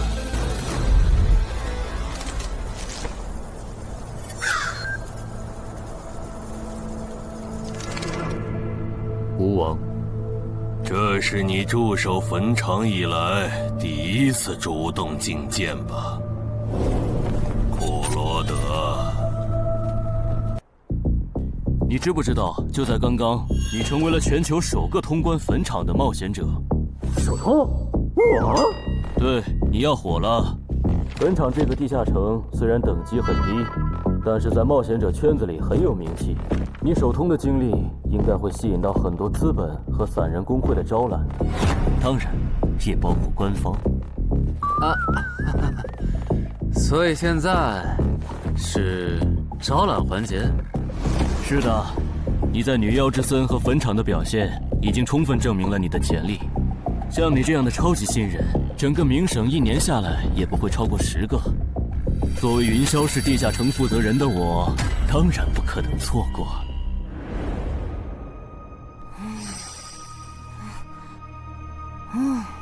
恩姐，你说那个叫商礼的，是不是想抢走陈海哥的通关奖励啊？要不然他为啥要拉着陈海哥单独谈话？应该不至于吧？我可不会那么没品。而且5级地下城的通关奖励，我根本看不上，好吗？哼，那可不好说。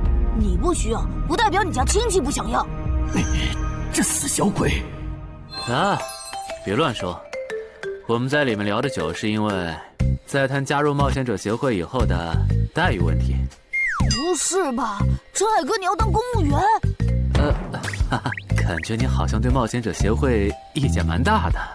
那倒没有，我就是觉得像陈海哥你这样强的人，完全可以像王自健那样自立门户，没必要受协会的规章制度束缚。王自健是谁？是不死冒险者里的男主。不会吧？你明明是个冒险者，竟然没看过这个吗？我是冒险者，和我看这书有什么必要联系吗？这个死小鬼！要不要告诉他们这本书其实是我写的？你是陈汉？你真的是不死冒险者的作者陈汉？不会吧，不会吧，不会吧！如假包换，不信的话，我可以给你看我写到一半的《不死的冒险者2》的小说原稿。真的吗？你怎么了？怎么感觉你受委屈了？陈海先生，你能不能不要加入冒险者协会？为什么？我以前听我哥和他朋友说过，那些加入官方的冒险者很多都后悔了。你哥有说是什么原因吗？没有，但我还记得他们谈话时的表情非常的严肃，甚至还发生了激烈的争吵。这样吗？我会慎重考虑的，谢谢你为我考虑这么多。不，我才应该道谢。那个杀千刀的对我弟弟见死不救，你还把他放进来？商礼，你是不是成了云霄市的负责人以后飘了，忘了自己是怎么上位的了？我没忘，我请他进协会不是为了护着他，他通关的地下城很特殊，过不了几天他就会被财团或大工会拉拢，好多事就不好办了。要是有潜力的成了官方冒险者，等他们跨过15级大关以后，到时候他们面临未知的危险，你是知道的。不行，那样太久了。他虽然有潜力，但不一定能突破15级变成传说。我要他下周就死。好吧，我知道了，那只能借刀杀人了。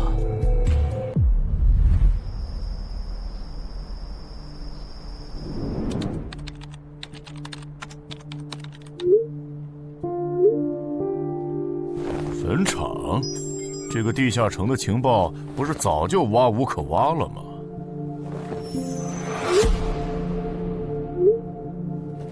这样就可以了。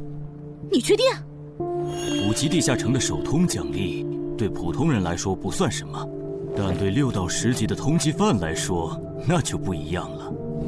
要是澄海的情报到了黑市，不出3天，闽粤2省的通缉犯都会跑到云霄市，这样就能给你弟弟报仇了。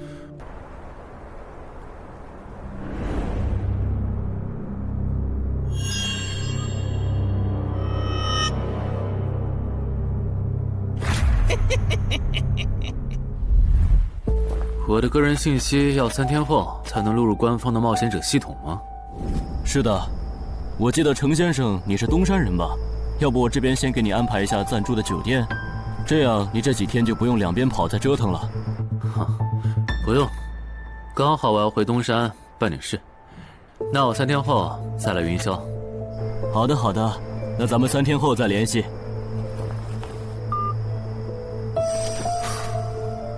前提是3天后你还活着。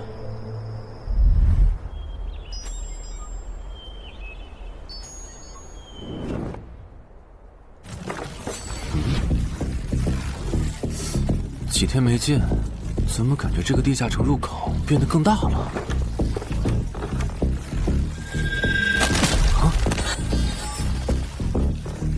准入等级6级，也就是说，这个地下城的等级现在介于6到10级之间了。我现在是5级，按照之前的升级速度，只需要再打1个到2个5级地下城，就能升到6级了。上次翻论坛的时候，我记得东山这边好像有一个5级的地下城正在招募人手，我看看还在不在。好耶，还在。你好，请问你们的招募条件是？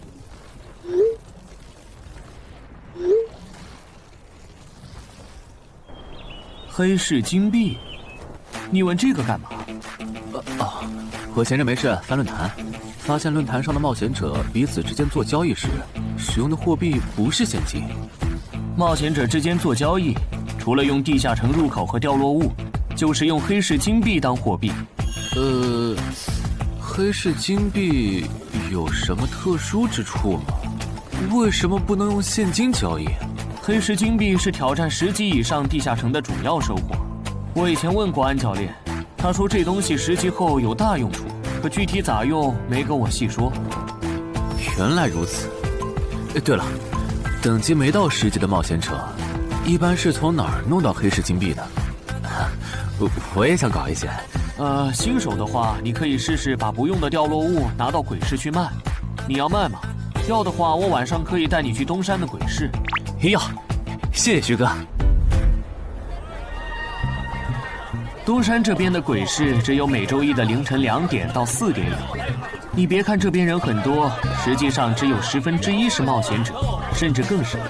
这些摊贩也是卖的东西真真假假，很容易上当受骗。听起来有点像古玩市场。差不多吧。总而言之，东西先别急着卖，多转转，弄清楚物价后再卖东西。我这边还有点事，就不陪你继续逛了。好的。看不出他这人还怪好的。好了，到我来扫荡了。小哥，来看看这些，可都是宝贝啊！瞧一瞧，看一看喽！精品装备，仅此1天，价高者得。小哥，来看看我的矿石啊！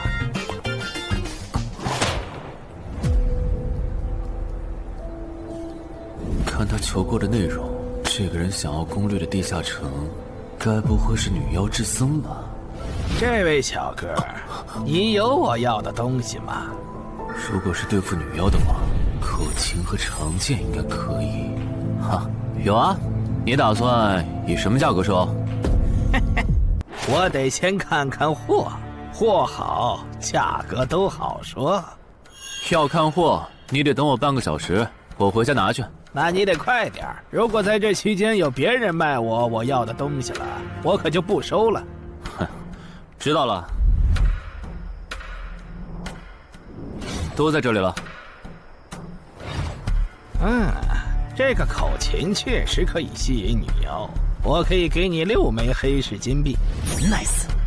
这把剑，这剑携带圣化属性，对邪恶生物伤害加2点，能够有效攻击女妖。哦，有点意思。爷呀，你这把剑我可以给你8枚黑市金币，咱们加个微信吧。之后我这边如果再有需要，交易起来也方便。好啊，加好了。慢走啊，赚大发了。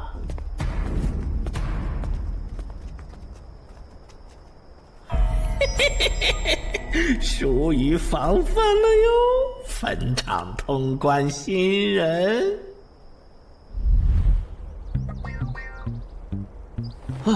都过去1个多小时了，那个叫四海为家的怎么还没来？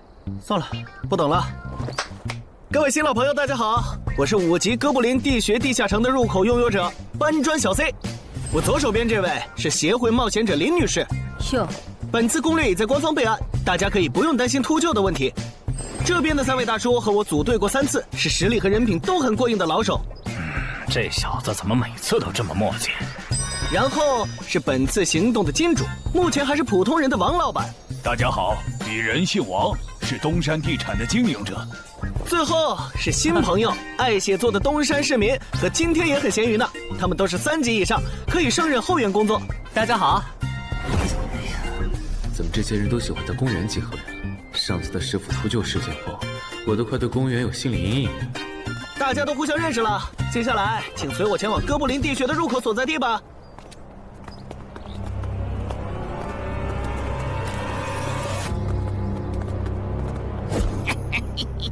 我就知道，他没用黑市金币购买装备，一定是用来换东山这边的低等级地下城的攻略门票了。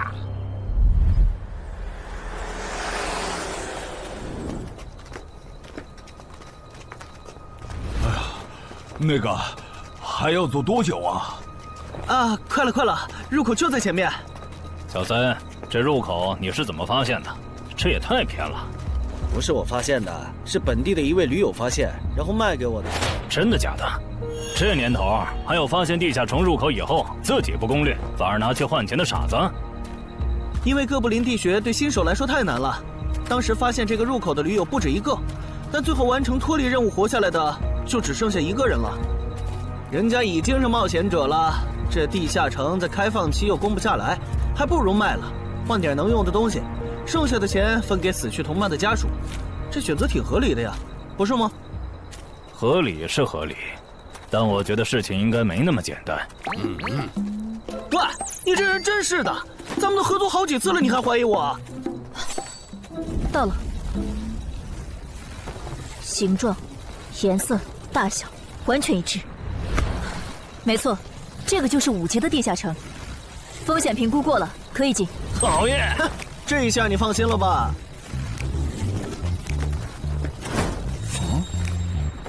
喂，我再跟你们说一遍啊，进了地下城，里面的哥布林归我们管，你们就负责保护王先生，都没意见吧？我这200斤肉就交给2位了。脱离任务呢？通关任务大家都一样，但如果我的脱离任务是狩猎哥布林，那我们会优先满足你的脱离任务，然后再考虑通关。这么容易就能拿到通关奖励，那我更没意见了。我也是。你们脱离任务是什么？杀死2只哥布林。哦，我的也是。看来咱们的任务类型都一样，只是数量上有差异。王老板，你放心，脱离任务是按冒险者等级来的，2到3级冒险者得进入地穴，4到5级冒险者要干掉一些哥布林。你是新手，只要找到哥布林地穴就行，很简单的。原来如此，怪不得我和他的任务不一样。哎，大家听我说，考虑到东山市民和咸鱼小姐的工作是保护王老板，所以等下遇到哥布林，优先让给他们完成脱离任务，没问题吧？没问题。那好，咱们出发。只用交手就行了，感觉也不难呐。这个你不要吗？不要，你杀了吧。这就是5级地下城里的怪物吗？感觉也没多强啊。那是因为现在遇到的都是小怪，真正难搞的 BOSS， 得深入地穴以后才能遇到。一般情况下，哥布林地穴的 BOSS 哥布林勇士，得3、5个老手一起上才能干掉。原来如此。那如果这个地穴里有2只甚至更多的哥布林勇士，咱们能对付得了吗？那肯定是对付不了的。不过一个哥布林部落只会诞生1只哥布林勇士，目前全球就1对冒险者遇过双胞胎哥布林勇士，这种小概率事件咱们肯定碰不上。那我就放心了。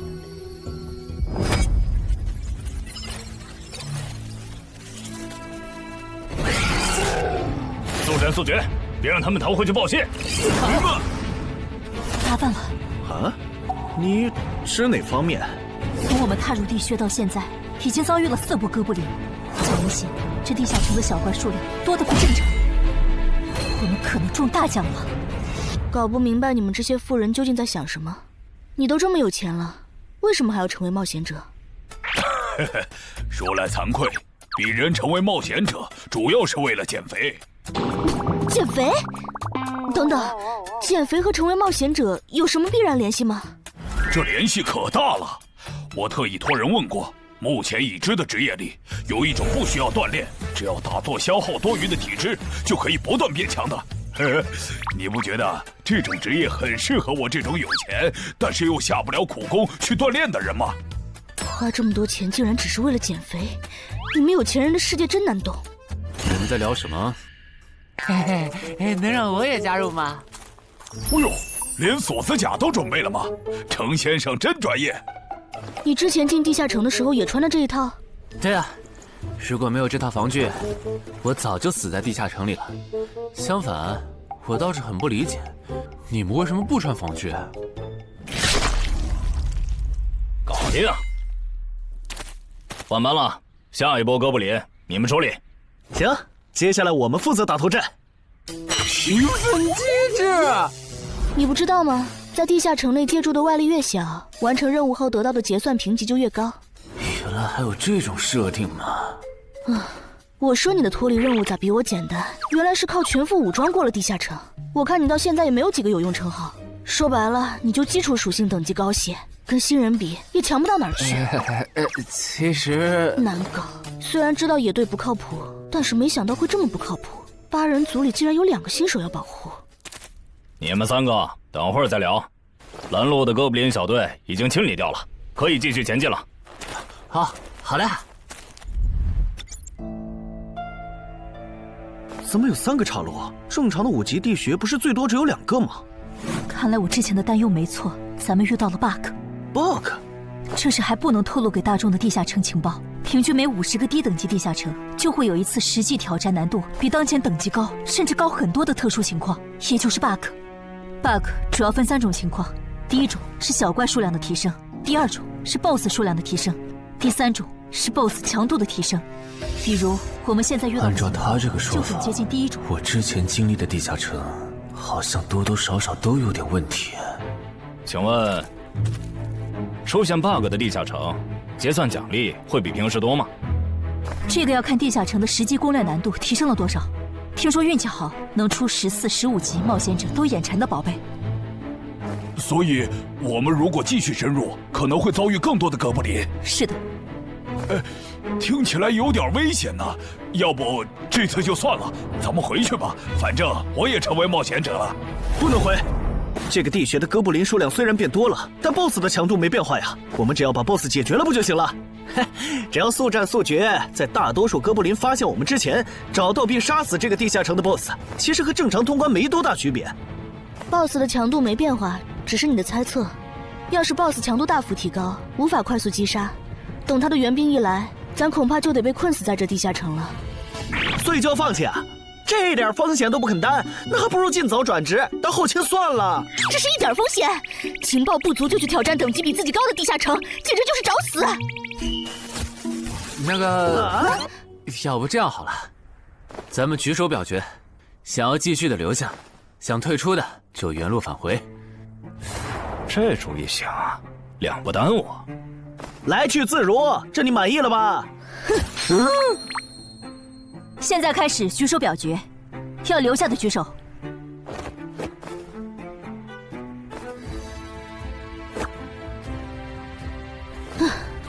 所以说野队就是野队，完全没有风控意识。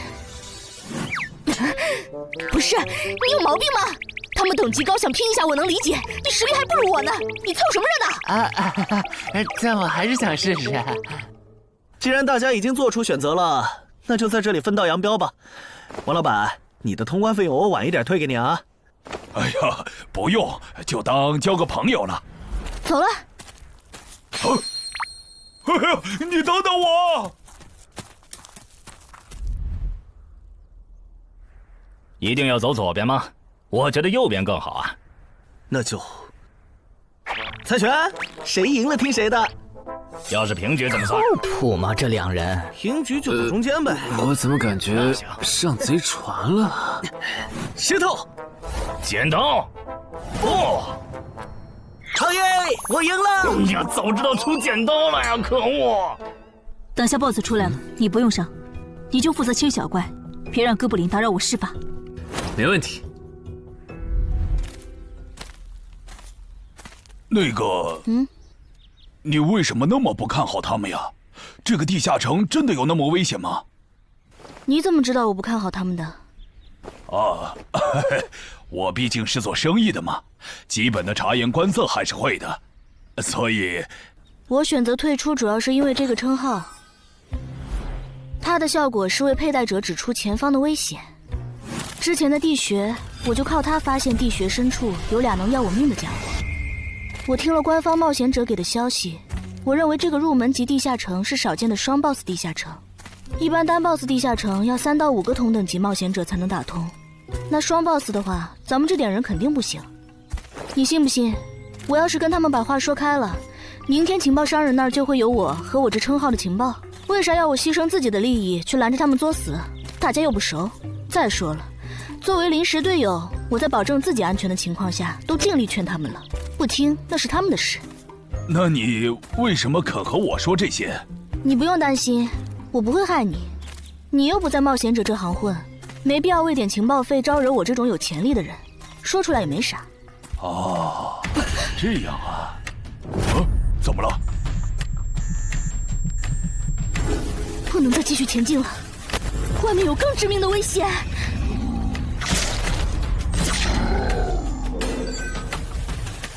2级速能法术，烈焰炮。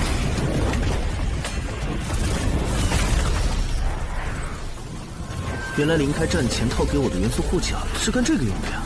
不愧是官方冒险者，虽然同为5级，但他的称号、职业、技能和装备都已经毕业了，而且还是最难凑齐的一套法系职业。干得漂亮！换班，下一波哥布林你们来处理。好的。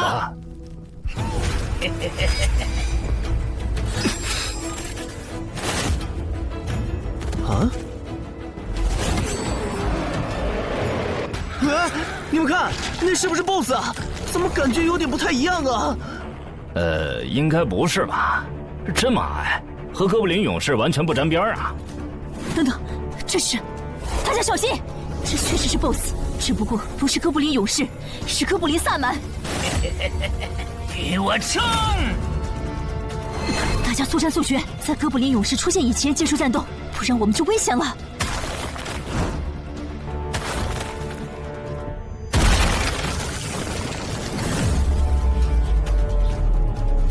开什么玩笑？哥布林怎么也开始讲战术了？这个地下城到底发生了什么？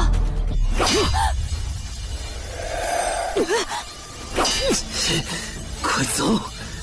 我来会会这家伙。林那边好像遇到麻烦了，你们出个人去帮忙。你在开玩笑吗？这么多哥布林，我们哪抽得出人手？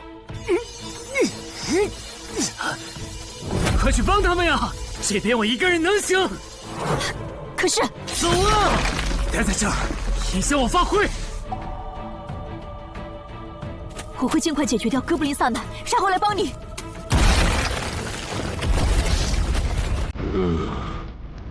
可不，现在没人能打扰我们了。来。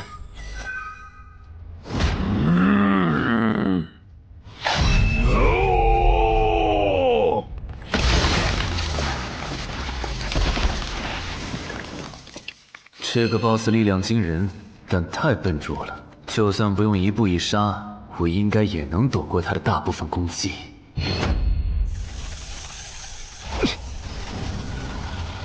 融化了吗？太简单了。虽然你同化后的速度和力量涨了，可出招没个计划，反而更容易躲了。所以。这就是5级地下城 BOSS 的强度吗？说实话，有点糟心。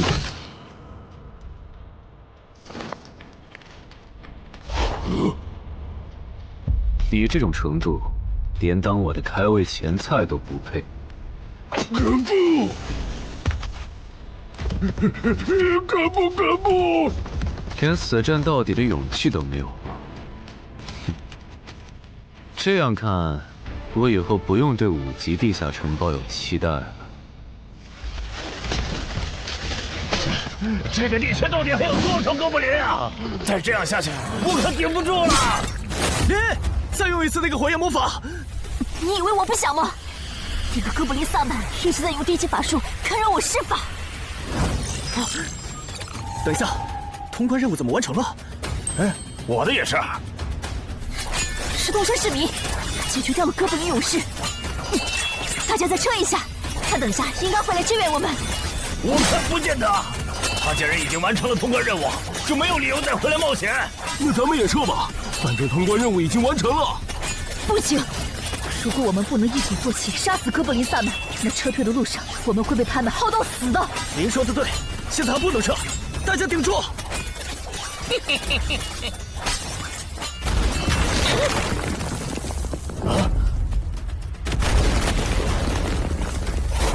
石洞山市民，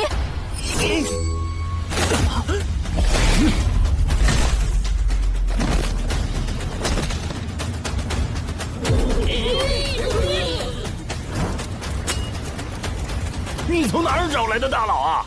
双 BOSS 地下城就被他一个人打穿了？不是我找的。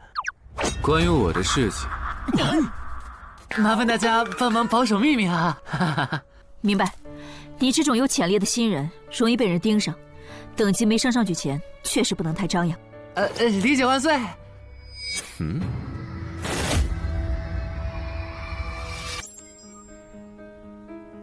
不能出去，外面有更致命的危险。啊，更致命的危险？就是有一个危险程度远比双 BOSS 大的冒险者守在外面，我们出去就会被杀。那怎么办？回去找其他人，说服他们一起抱团冲出去。你们竟然把2个 BOSS 都杀了！这俩可都是他一个人干掉的，我们都没出多少力。怎么是他？我之前明明用称号确认过，他威胁不到我。等等，你怎么知道这个地下城有2个 BOSS 的？难道你刚刚一直躲在我们身后偷看？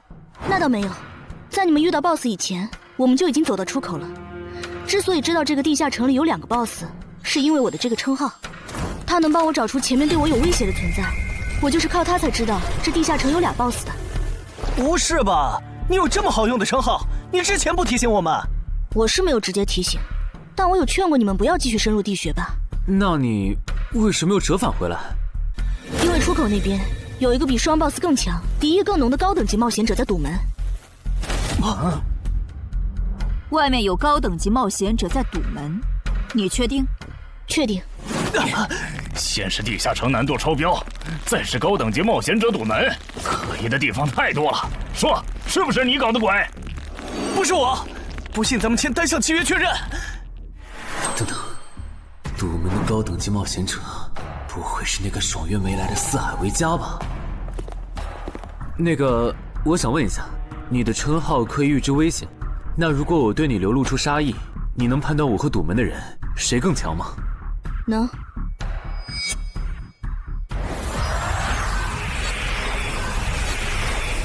现在，我和外面的那个高等级冒险者，谁强？外面的要强一些。明白了。那摆在我们面前的，就只有一条路了。大家先去结算各自的脱离和通关任务，等提升完，咱们就去和出口的堵门者拼命。也只能这样了。早知道买这个地下城会出这么多事，我当时就不该手贱。事已至此，后悔也没用了。再说，咱们这么多人，未必打不过。这都多久了，怎么还没人出来？那个通关坟场的小子不会死里边了吧？你有没有兴趣？不好意思啊，我想再考虑一下。没想到第一次进入地下城，就让你遇到这种事，实在不好意思啊。结算出来了，这次没有掉入史诗级奇物，看来双 BOSS 的地下城难度也远不如坟场了。感觉下一个地下城可以跳过6级，直接尝试7级了。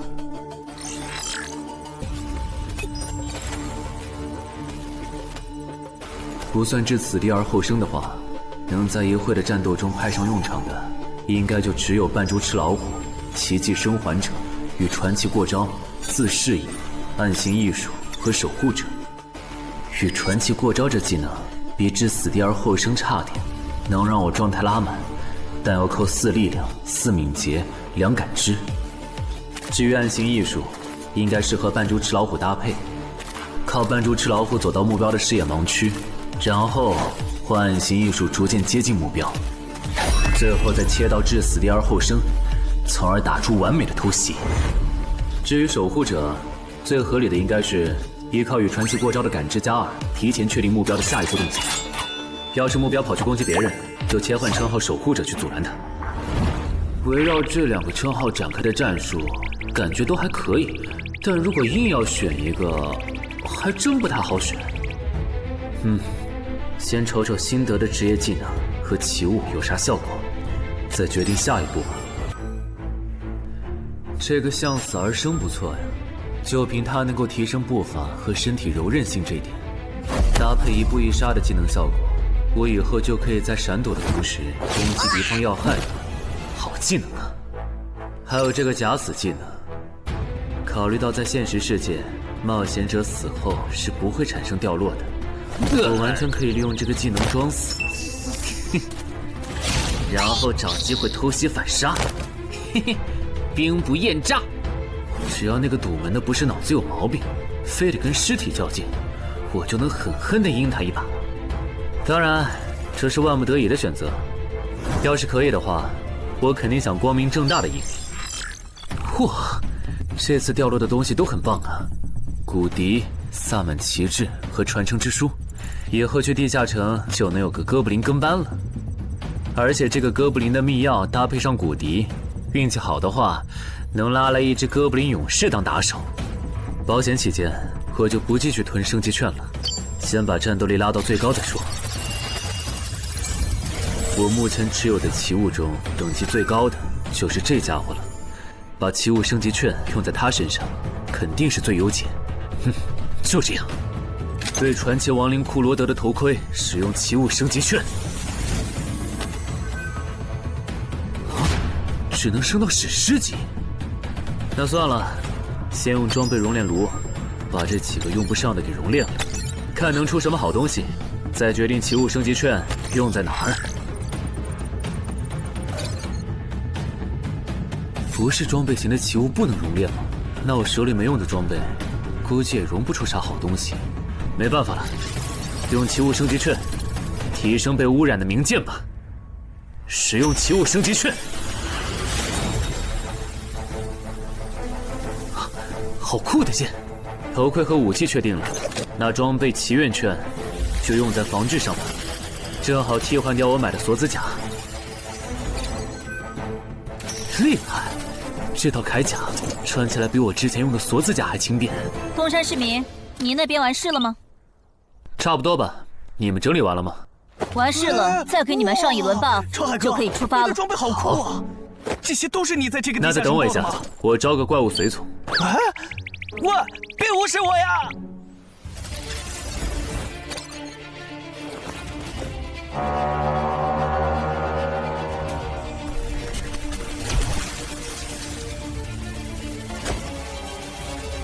哥布林，你招个这样的怪物随从，没什么意义吧？这小东西连半个战力都算不上，不帮倒忙就不错了。别急，我还没完事。接着，喝了它。不！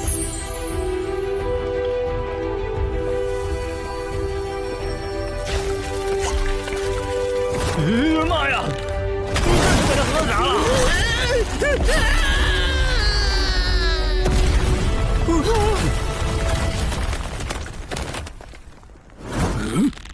天哪，他变成 BOSS 了！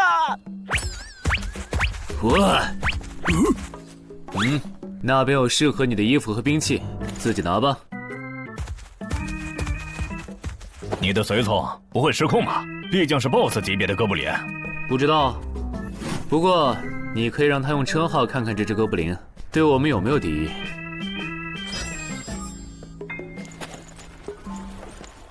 看了，他对我们没有恶意。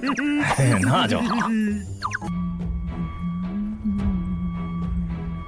法师护甲以及属性强化，雄之坚韧。好厉害！体质竟然加强了2点。属性增益只有1个小时。法师护甲能给没穿护甲的地方加点防护，虽说比不上你身上这套的防护力，不过有总比没有强。我呢？好耶！你没事吧？没事，休息一会儿就好。嘿嘿，终于出来了！啊，怎么还混进去了一只哥布林勇士？说好的有人在出口堵门呢，这也没有啊。估计是藏起来了。你用称号看一下他在哪儿。好。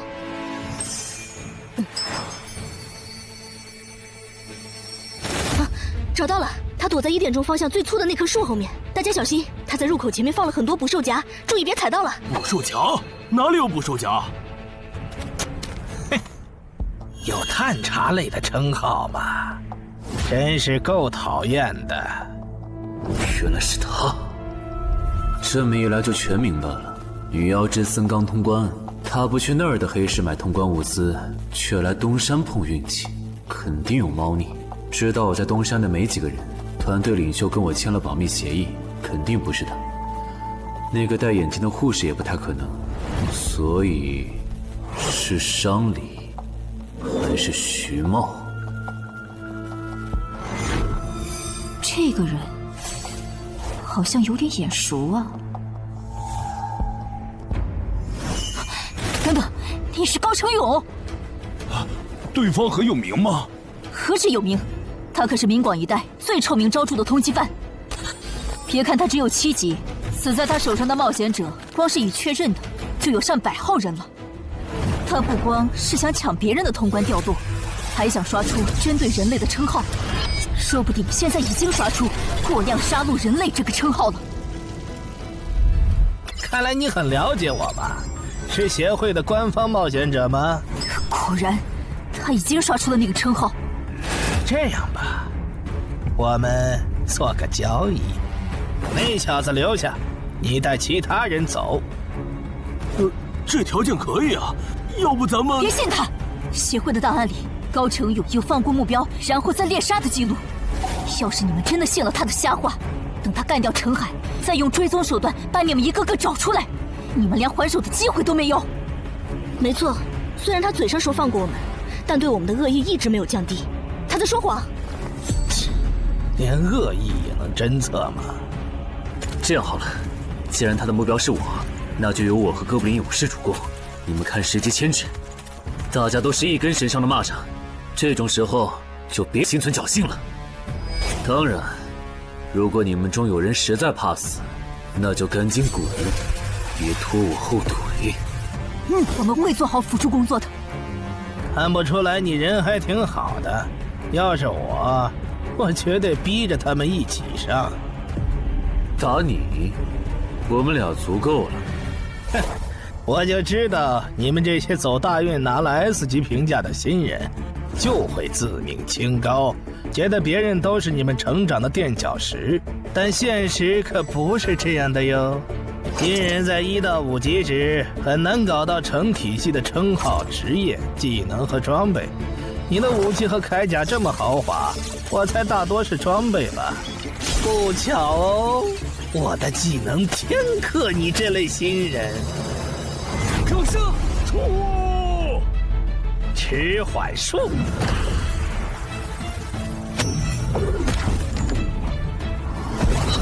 速度变慢了。这你慌，迟缓术可不只是速度变慢而已。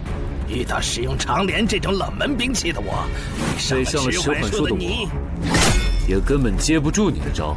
你是这么想的吧？很遗憾。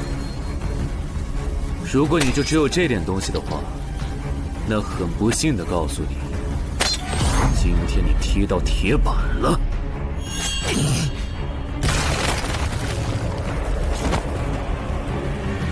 开什么玩笑！我百试百灵的组合技，竟然被他这么简单的破了吗？这真的是只经历了3个地下城的新人该有的水平吗？嘿，那个高成勇也没有你说的那么厉害啊！一上来就被澄海大佬没收武器了，感觉澄海大佬都用不上咱们了。不是高成勇不厉害，是澄海太强了。现在的他，恐怕和明省分部重点培养的那位超新星是一个水平。如果我说我认栽，那把长镰我也不要了，能放我一马吧？换位思考的话，你会吗？说的也是。消失了，那件披风的效果是隐身。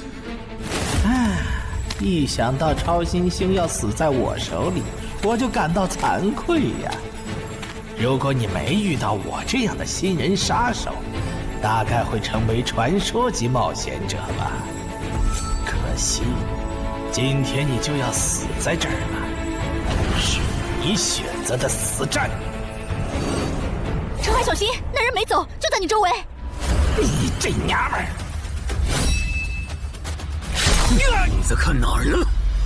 你不可能！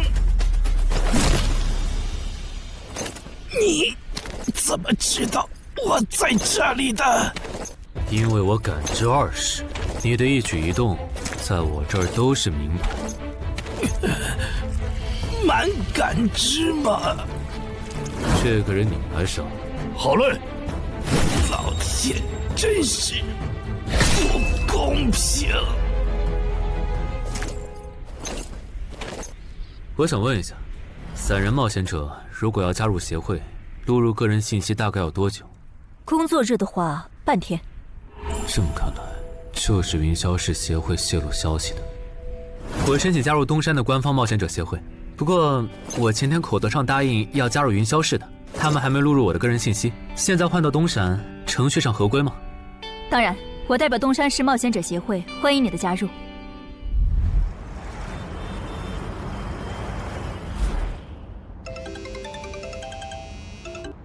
喂，我考虑了一下，还是决定不成为云霄市的官方冒险者了。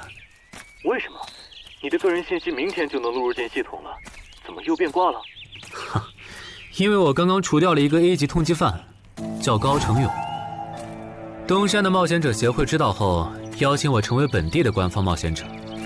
这样嘛，也挺好，成为家乡的官方冒险者，做事会更方便一些。对，我也是这样想的。那我挂了。以后常联系。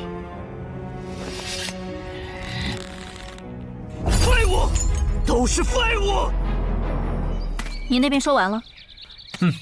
说完了。哎，你怎么还没走？因为林姐也邀请我加入东山的冒险者协会了，等下要和你一起录入个人信息。这样啊？说实在的，你也被协会邀请加入，我都有点怀疑官方冒险者头衔的含金量了。我不就是在地下城的时候嘴了你几句吗？至于这么阴阳怪气吗？小心眼！请关闭称号和职业技能，用你自己的力量对着他出拳。好。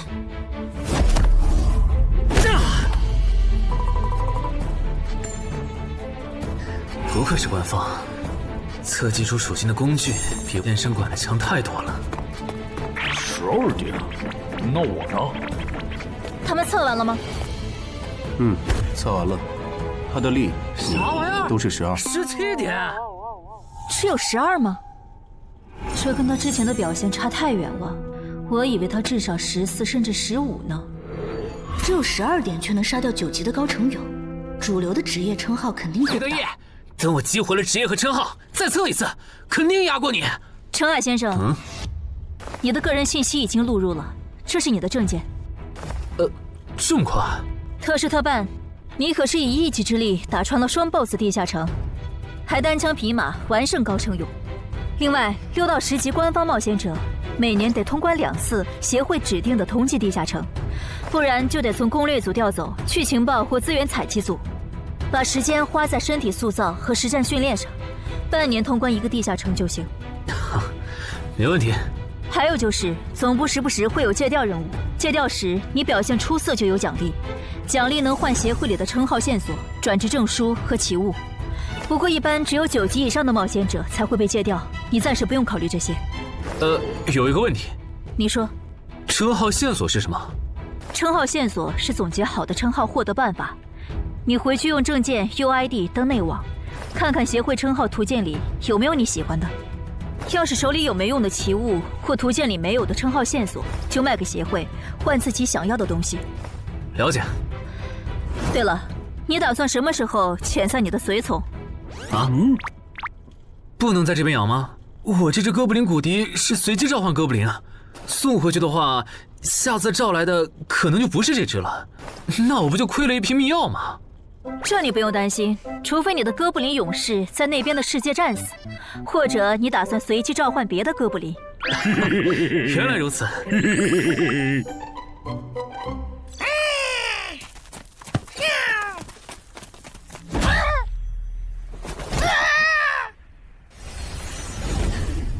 跟我来吧，我带你们去认识一下同事们。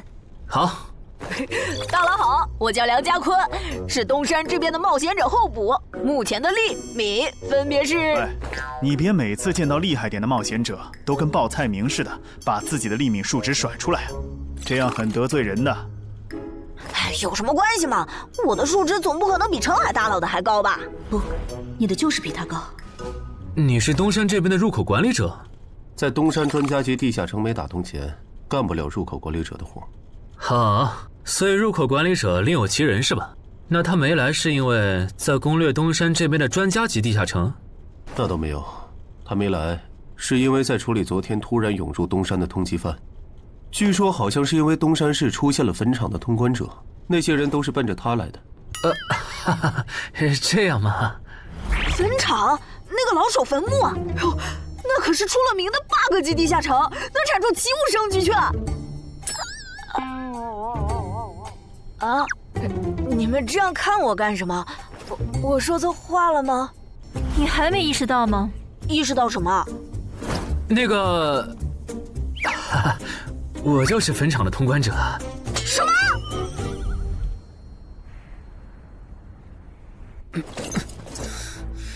虽然已经说好这段时间把精力用在属性提升和恶补地下城知识上，但家里这个入口，我还是想有始有终。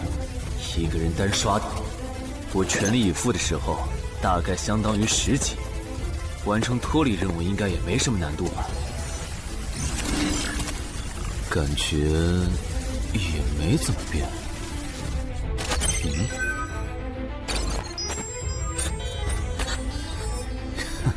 原来冒险者面板还能升级吗？那是不是等11到16级的时候，我的面板还会有变化？怎么感觉升到6级后的限制反而变多了？等升到11级，不会还来一些新的限制吧？就先这样，搞定。账号弄完了，让我看看这次的脱离任务是什么。脱离任务从单选变成2选1了，这对不打算通关的冒险者来说倒是个好消息。不过，豺狼人，原来这片森林除了鱼人以外，还有别的怪物吗？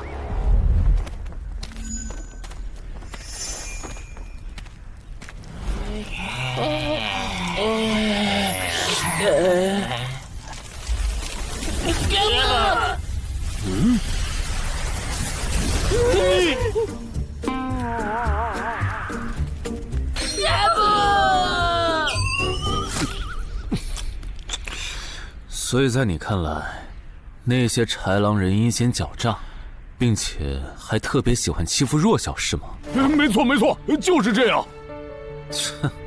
这不就一群森林恶霸吗？嘿嘿，答对了。那这一次就不做和豺狼人有关的轮换任务了，先找到潮汐鱼人的孵化池，然后试试能不能通关。好了，我要问的问完了，你可以回去了。什么？我不要！你不想回去？是的。好吧，你留下来也行。好耶好耶！但我先说好，这个地下城的挑战等级是7级，你悠着点。放心吧，我很强的。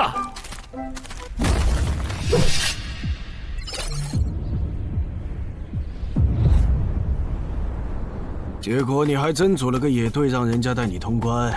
嘿，还是5级的地下城，你这胆子够大的。嘿嘿，其实还好啦，虽然中间出了一些意外，但也因祸得福，认识了2位很有潜力的冒险者。你这就是幸存者偏差。那些散人如果靠谱，我儿几就不会死在地下城里。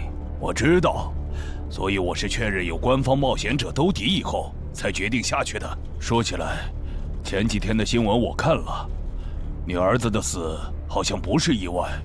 怎么可能是意外？我儿子下去之前，我给他准备了2件保命的奇物，可他还是死了。那2个弱鸡入口拥有者却活着。开什么玩笑！可惜那2个杀千刀的没撑到我出手，就栽在别人手上了。不然，我一定要让他们后悔来到这世上。那这人也算间接为你儿子报仇了，咱得报答他呀。他叫什么名字？叫陈海。我这次来东山，就是要当面感谢他。陈海，你认识？我组的临时野队里也有一个姓陈的，可能就是他。什么？科长，都打起精神来！那些豺狼人斥候说不定就藏在附近的灌木丛里，你们这样懒散很危险的。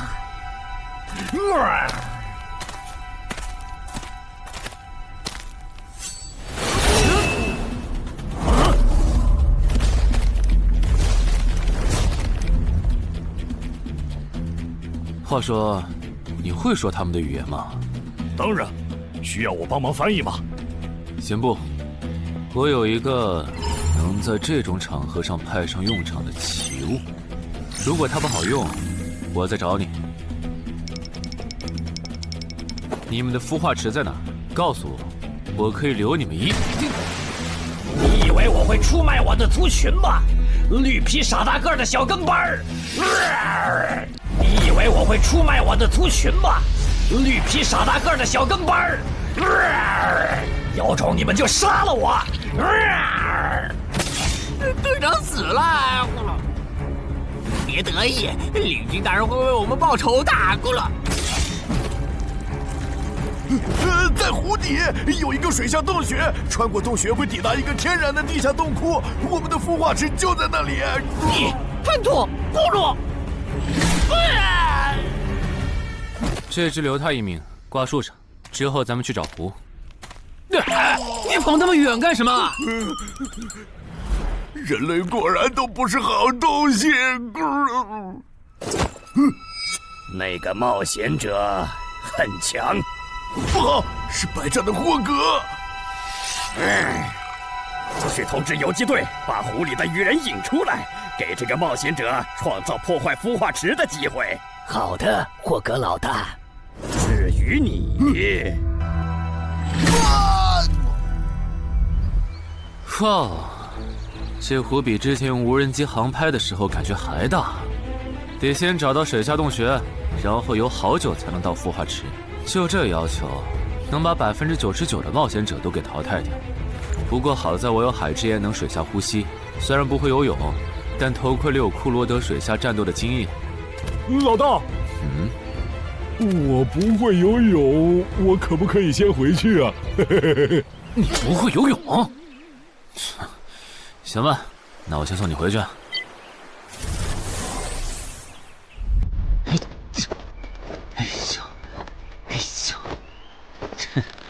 好了，热身完毕，那出发了。果然，依靠海之炎和库罗德的头盔，就算是我这种旱鸭子，在水里畅游，那还不是小菜一碟。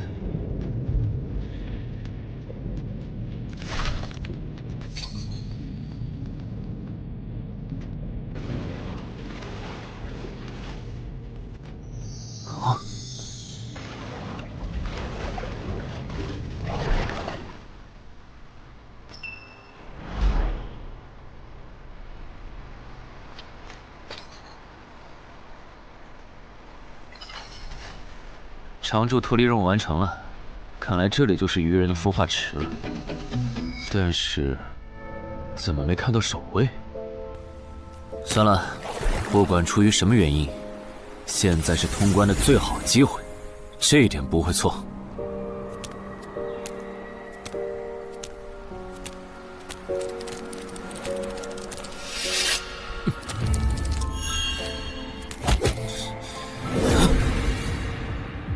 就一个咕噜，有点不够分呐，咕噜。都过去这么久了，竟然还有不知死活的笨蛋想要捣毁孵化池，咕噜。是啊，不过没想到的是，这次来的竟然不是豺狼人，而是人类啊，咕噜。原来守卫一直藏在上面吗？1对4，他们应该不会给我穿装备的时间，用至死地而后生，速战速决吧。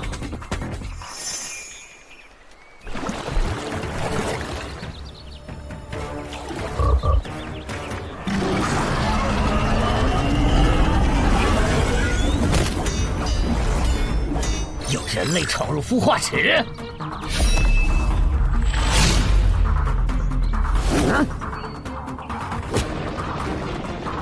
霍格老大，鱼人撤了，应该是湖里的鱼人哨兵发现那个人类冒险者了。派个机灵点的去湖边盯着，如果那个人类冒险者逃出来了，就通知我。好的，霍格老大。这几只守卫的强度比哥布林勇士高不少，他们应该就是这个地下城的 BOSS 吧。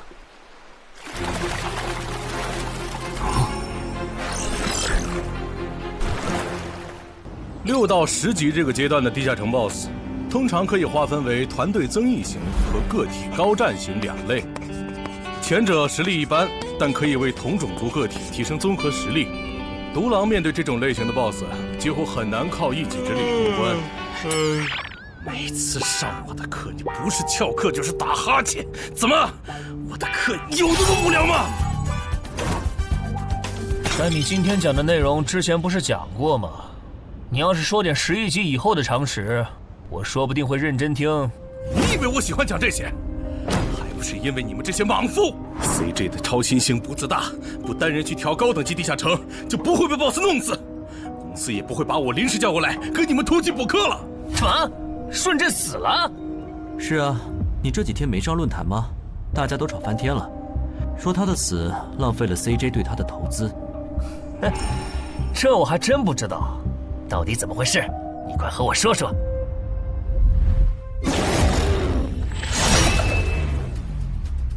小心，这个人类是极其罕见的高感知个体，偷袭对他没用，大家一起上，咱们耗死他！那个鱼人 BOSS 什么情况？都被我杀了这么多精英鱼人了，他怎么还在旁边观望？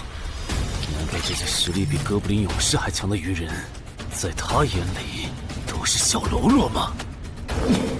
这个人类的实力和霍格好像差不多，好在他是一个人来的，可以用数量耗死他。这样的杀戮速度，等精英怪把他体力耗得差不多了，剩下的精英种恐怕也没多少了。到那时，霍格如果察觉到我方兵力空虚的话，恐怕……算了，还是冒一点险吧。终于感到心疼，要亲自出马了吗？奇迹生还者，等这个很久了。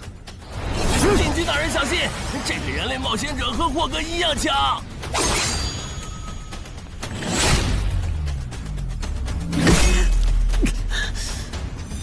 很好。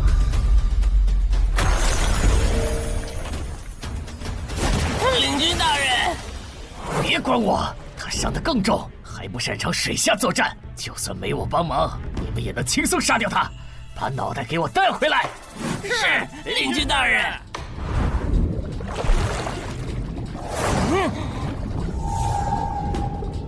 那个人类不是重伤了吗？他咋能这么快逃到这儿，还迅速干掉鱼人哨兵的？他是被人潜到身后，然后一招毙命的。那个人类很擅长水下作战，所以领军大人的判断可能是错的。什么？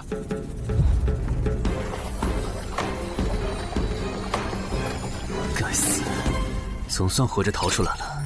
多亏了这个奇迹生还者呀，不然我就得交代在这儿了。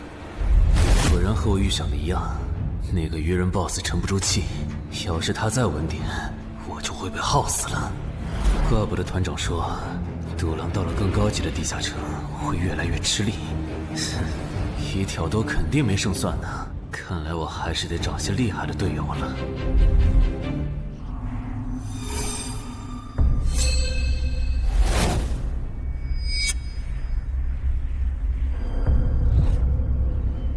那个人类冒险者活着回来了，他现在是什么状态？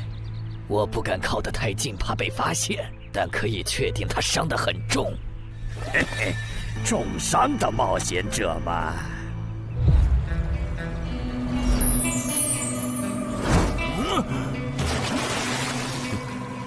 下次再找你们算账。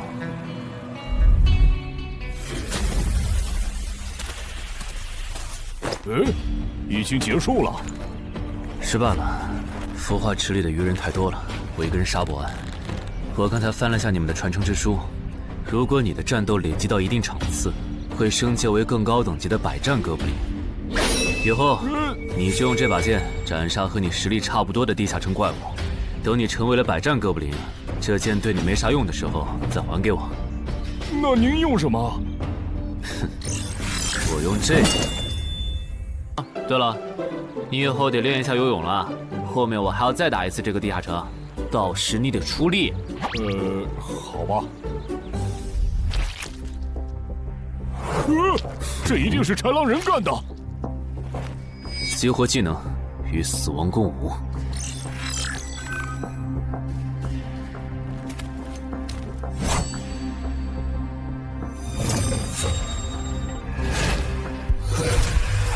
用脚破阵，好快！切！豺狼人！还好，为了以防万一，把感知拉到20，不然刚才这只豺狼人就得手了。切！这个人类不是受重伤了吗？可他刚才的动作根本就不是重伤之人能做出来的。他不会是在钓鱼吧？他跑了。不一定是逃跑，也可能是在示弱，引诱我们过去。那咱们还追吗？如果追过去的话，感觉很可能会进了他们的包围圈。算了，不追了。等找到足够强的队友，做了充分的准备以后，咱们再回来和他算账。好的。哎呀，没想到6到10级的地下城的难度会比5级的高那么多。下次得提前掌握好情报再去通关，不然风险确实太大了。是任务结算的。哼，说起来，这一次我虽然没有通关，但宰了那么多鱼人，怎么说也该有个 A 吧。水产过敏怎么了？不对，你怎么知道我水产过敏的？还有啊，我是人，你给我一袋动物口粮是什么意思啊？就算他吃不完，这会难吃。什么？他加入东山的冒险者协会了？你给我站住！你当初是怎么信誓旦旦的跟我说他死定了的？连高成勇都栽在他手上了，我能怎么办？听你这意思，我弟弟的仇你是不打算管了呗？哼，也是，你已经靠我爷爷成了云霄市入口管理人，上了岸的你哪能冒着被革职的风险对隔壁市的超新星下黑手呀？我真是看错你了，早知道爷爷当初留下来的资源就该用在周德身上。你干什么？转手我爷爷留下来的遗物啊！我弟弟死了你不帮忙，那我就把你想要的遗物给能给我报仇的外人了。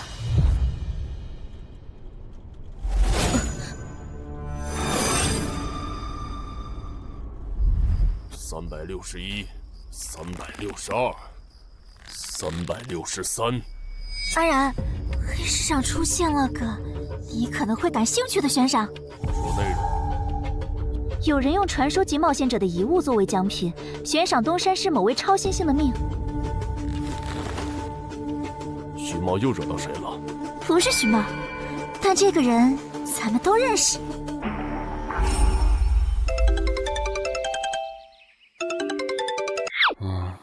哇！陈海哥，你被人盯上了！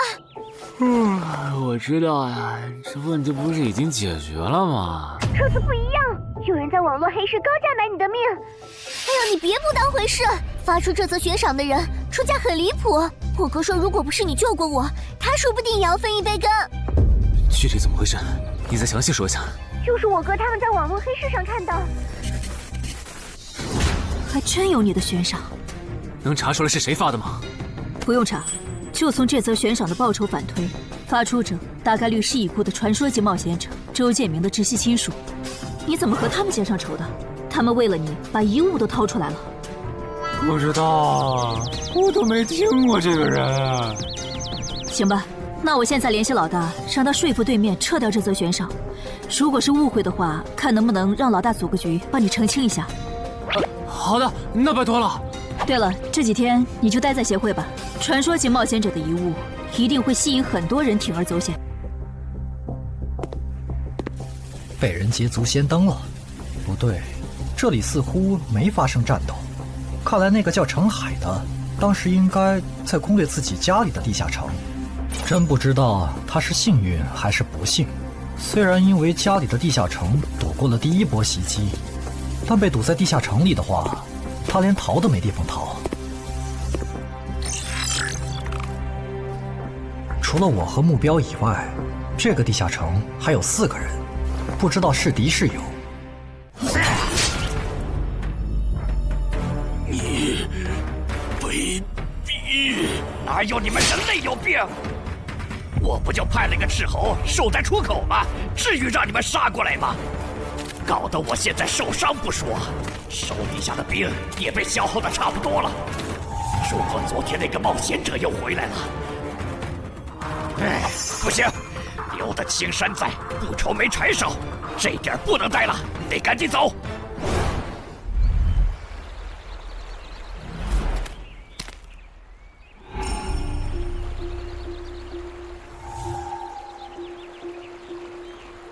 3个猎人，也就是说，目标那边顶多只有1个同伴吗？这么看的话，这个游戏变得更有意思了。安教练，你找我？对，程海被悬赏的事，你知道吧？知道。那正好，你给程海打个电话，如果他不知道自己被悬赏了，随便挑个6到10级地下城，邀请他和你一起打。剩下的不用我说，知道该怎么做吗？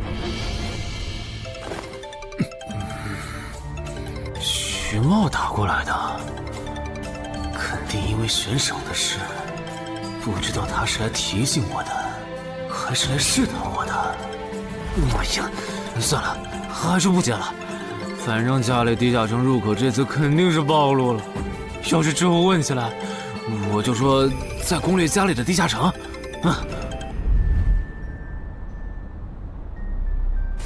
咱们来晚了，那个叫程海的，应该是被前面的人逼进这个地下城里了。我们还进去吗？进。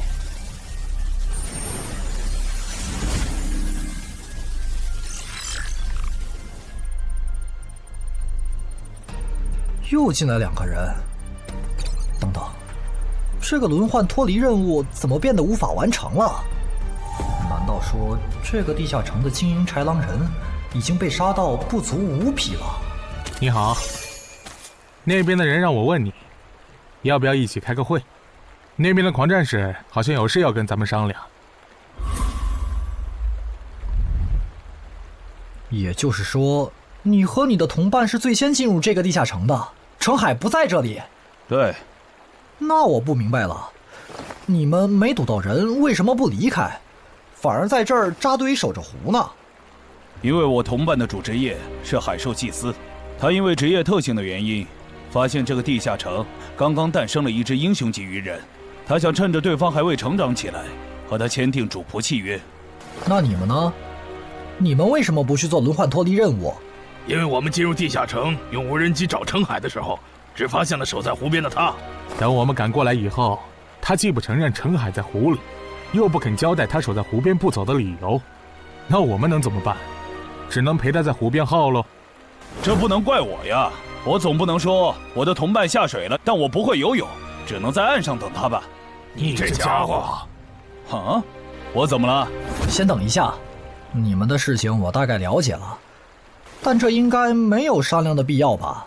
有必要。刚刚我的同伴死了。啊？力量涌上来了。这样的食物外面有很多吗？除了偶尔出现的人类冒险者，附近的森林里还有一批豺狼人。很好，把他们带过来。现在恐怕不行，因为昨天和今天的冒险者已经把我们的兵力削弱到无法和豺狼人抗衡了。那需要多久？50个日升和日落。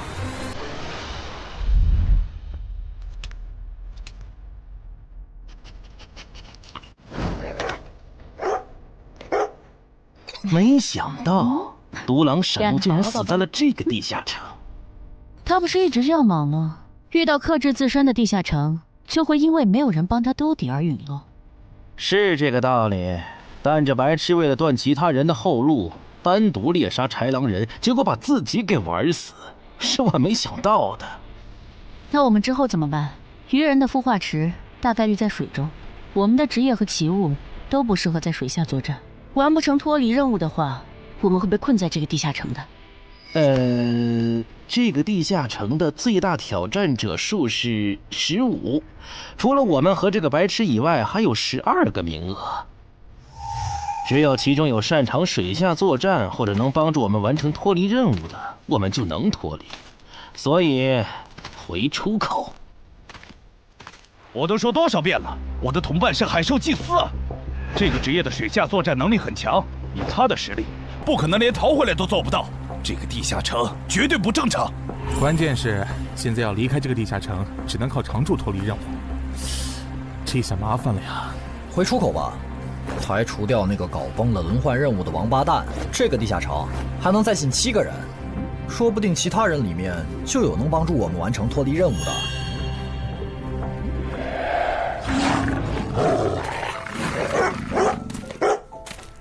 自杀者王二，他不是去月省了吗？怎么会出现在这里？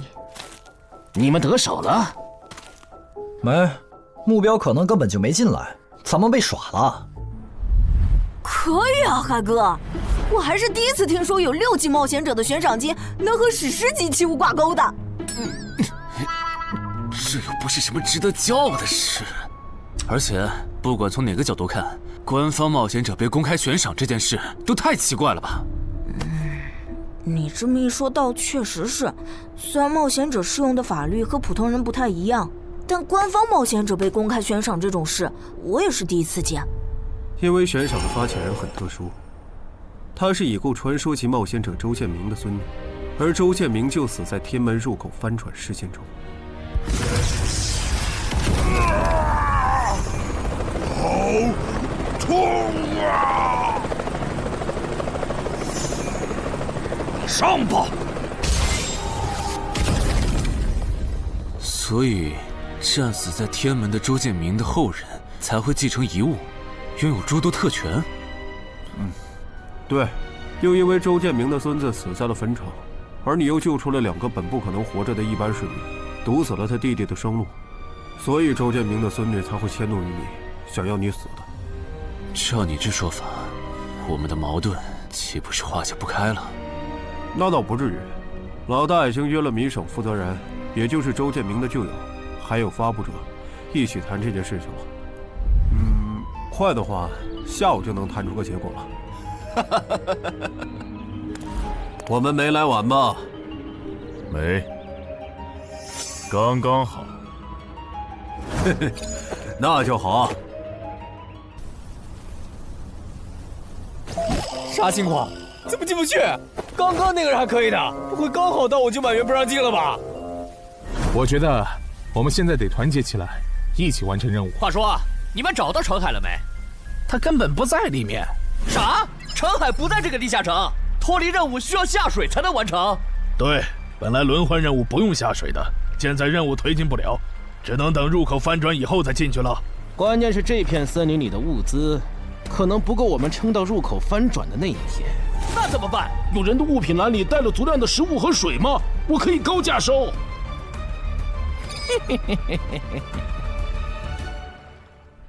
本来也没抱多少希望，不过没想到连刺杀者王二那样的高手都被困在这个地下城里。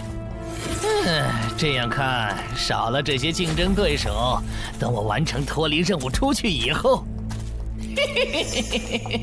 说不定真的可以燃制周建明的史诗级遗物了。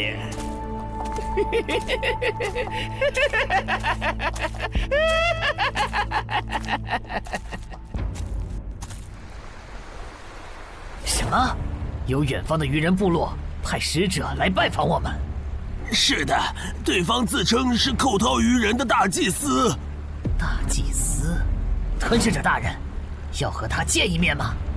见，不过以防万一，把放出去的鱼人都叫回来吧。寇涛鱼人嘛，我还真挺想知道他是怎么找到我这里的。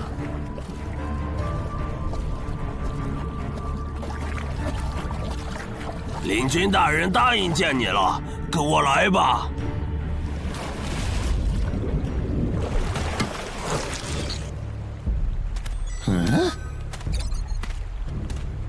这就完成脱离任务了，真是得来全不费功夫。你在看什么？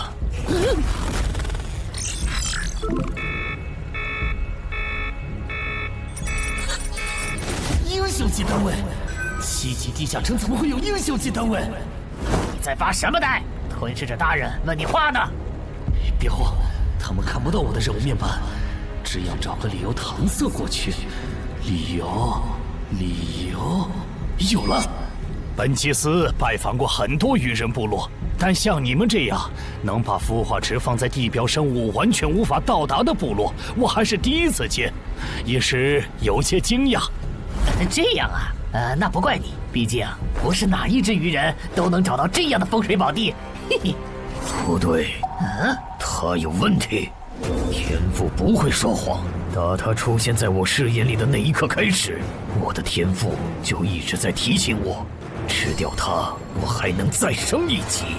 我的天赋是不会对同种族的鱼人同胞生效的，他根本就不是鱼人。如果不是那个叫程海的圣母心泛滥，我弟弟才是最有可能完成脱离的人。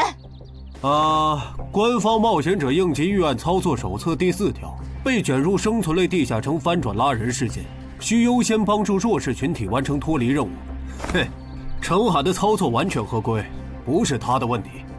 但他那个时候还不是官方冒险者。周畅，你先别说话，我就问一个问题。您说，如果一切顺利，你觉得程海能成长到哪个程度？优秀的中间，独当一面的地区负责人，还是传说？以散人冒险者开局，1个月到6级，还单杀了新兴猎手高成勇。不管从哪个角度看，程海都比同期的我要强。再结合他在坟场的表现，我觉得他至少都能胜任地区负责人，甚至有望冲击传说。好，那这事儿就这么算了。我这边稍后会督促华东委托集市的负责人下掉那则悬赏。黄伯伯，差不多得了。我之前看在建明哥的面子上，一直纵容你和你弟弟，但再怎么照顾也是有限度的。我们这一边的传说种子，可不能因为你的一己私怨而夭折。程凯哥，好消息！你的悬赏被撤掉了。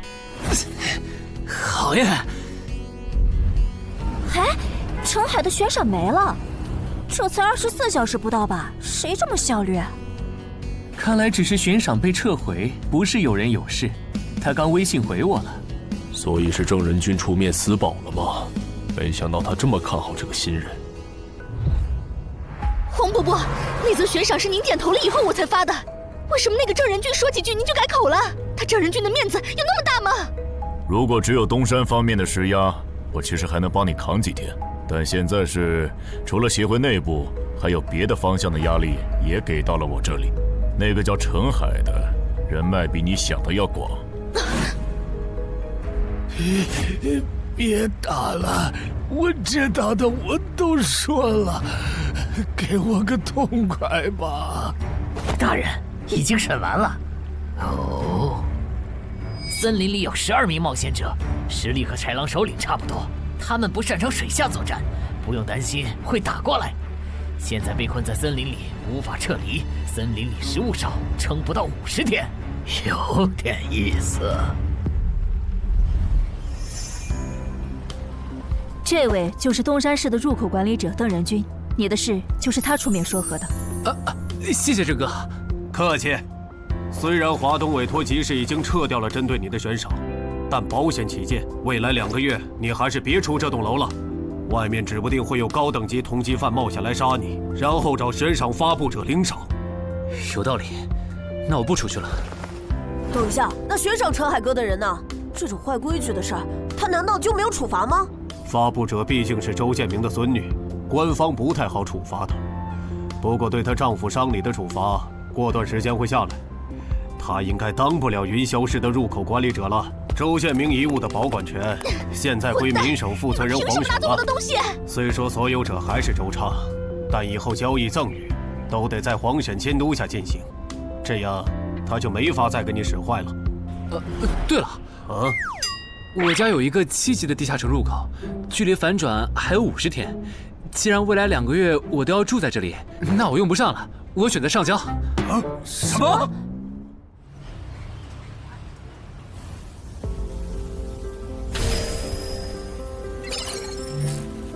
确实是6级到10级地下城，而且挑战人数已达上限，现在进不去了。哼，有意思。让后勤部过来安装几个微型摄像头，之后如果有人从这个地下城脱离，你就通知我。那程海呢？按规章制度来。你隐瞒了地下城入口，违反官方冒险者的规定。不过念在你中途才进协会，又没培训过，就从轻发落。等你到9级时，多接一次协会例行任务就行。对于这个处罚标准，你能接受吗？能。还有就是，从明天开始，你要和常金川、梁家宽一起上地下城相关的常识课，早上8点，别迟到了。好。什么？他们还对你做了内部处罚？真过分！明明没有造成影响，而且陈海哥，你跟他们报备的时间也不算晚啊，为什么要处罚你？因为相关条例就是这样，而且他们的处罚程度也很轻，所以也还好吧。相比起来，我更担心那些进地下城的赏金猎人。我家地下城有点邪门，他们要是掉以轻心，很可能被坑死在里面。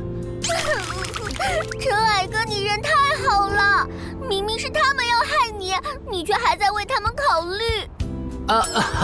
你搞错了，我只是怕他们被困在地下城，到时候导致入口翻转，连累到我。说起来，你刚才说除了东山冒险者协会和你哥哥所在的散人联合以外，还有其他人也在帮我施压。我哥哥说，明省的富豪曹火旺对悬赏你的事特不满。他认为传说级冒险者后代比老弱妇孺更受保护的话，以后冒险者肯定会变成特权阶层。听说这事还惊动了华东地区的负责人，所以关于你的悬赏才会这么快被撤下来。好，那替我跟你哥哥道声歉，等风头过了，我做东，咱们一起吃个饭吧。曹火旺吗？一起吃饭。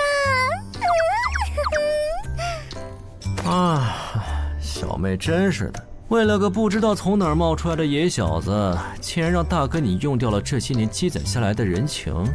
人家毕竟救了咱们妹妹，我这个做大哥的不能就这么看着。怎么又有电话？喂，我是曹火旺。你可能不认得我。没，我听朋友说了，是您出面施压，我的悬赏才会这么快被撤销的。你已经知道了，那我就开门见山了。您说，我儿子死在了女妖之身，我调查到那个所有者后来被你杀死了，这样看你算是帮我儿子报了仇，所以咱们现在谁也不欠谁的，账清了。我今天给你电话是有别的事，我想以一介商人的身份和你谈一笔生意。简单点说，我和朋友都觉得你有前途，打算重点投资你。你以后要是成了地区负责人，选辖区时可以适当听取我们的建议。如果你觉得可以谈，咱们线下细聊。我是基础属性与称号常识课的客座讲师朱伟，很高兴认识大家。开始前，我想问大家一个问题：你们觉得对于新人冒险者来说，力、敏、体、智、感、魅这6种属性哪个最重要？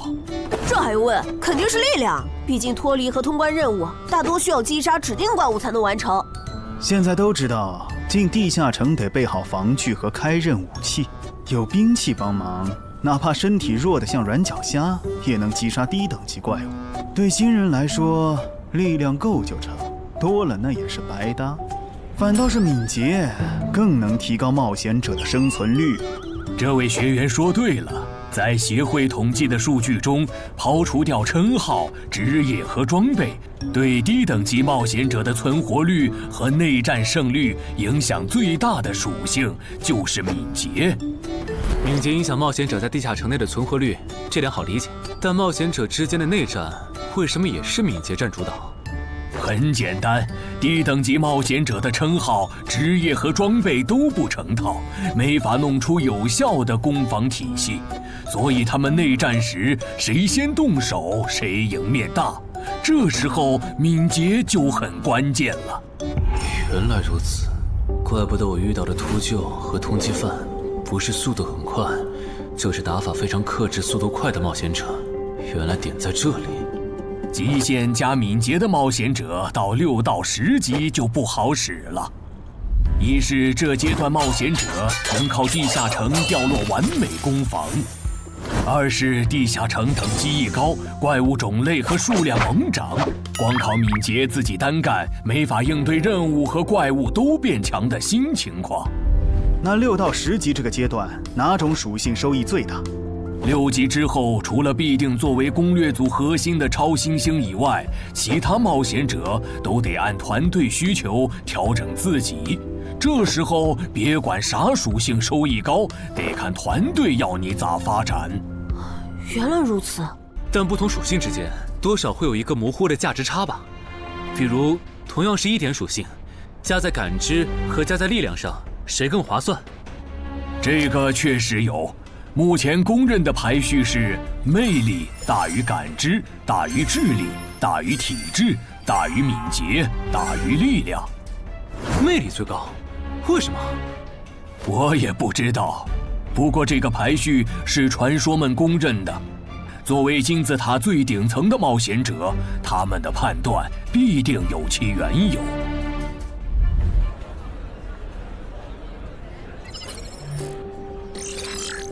这英勇骑士转职成功，加1点魅力，还是隐藏职业。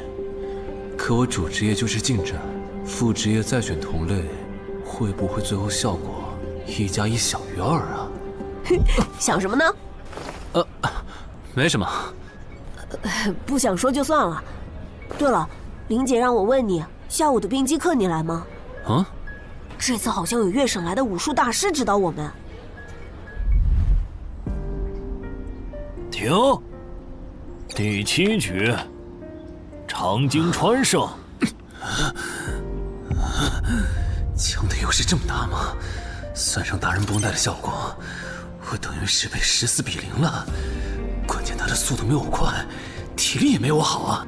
你已经连输7把了，还打吗？打？我还没累呢。你呢？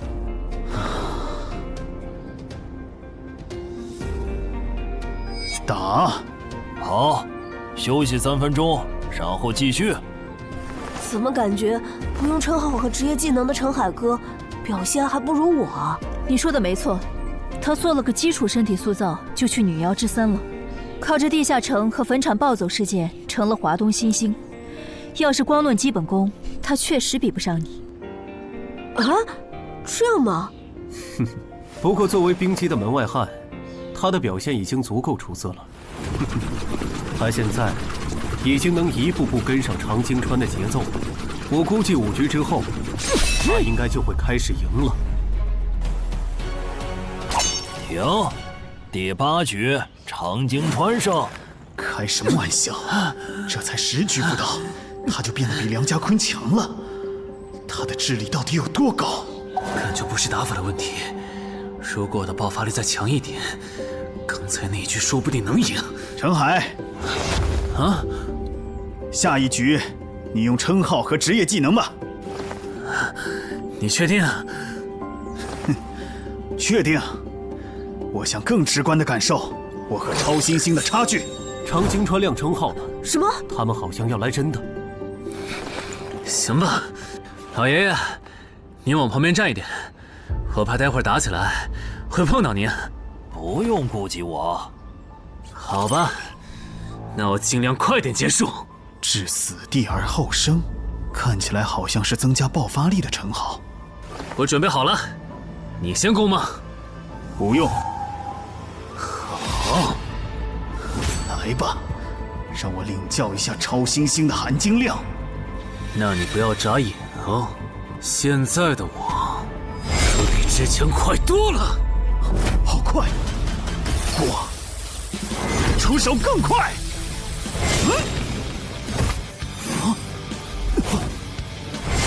不可能！好快！你输了，今天就到这里吧。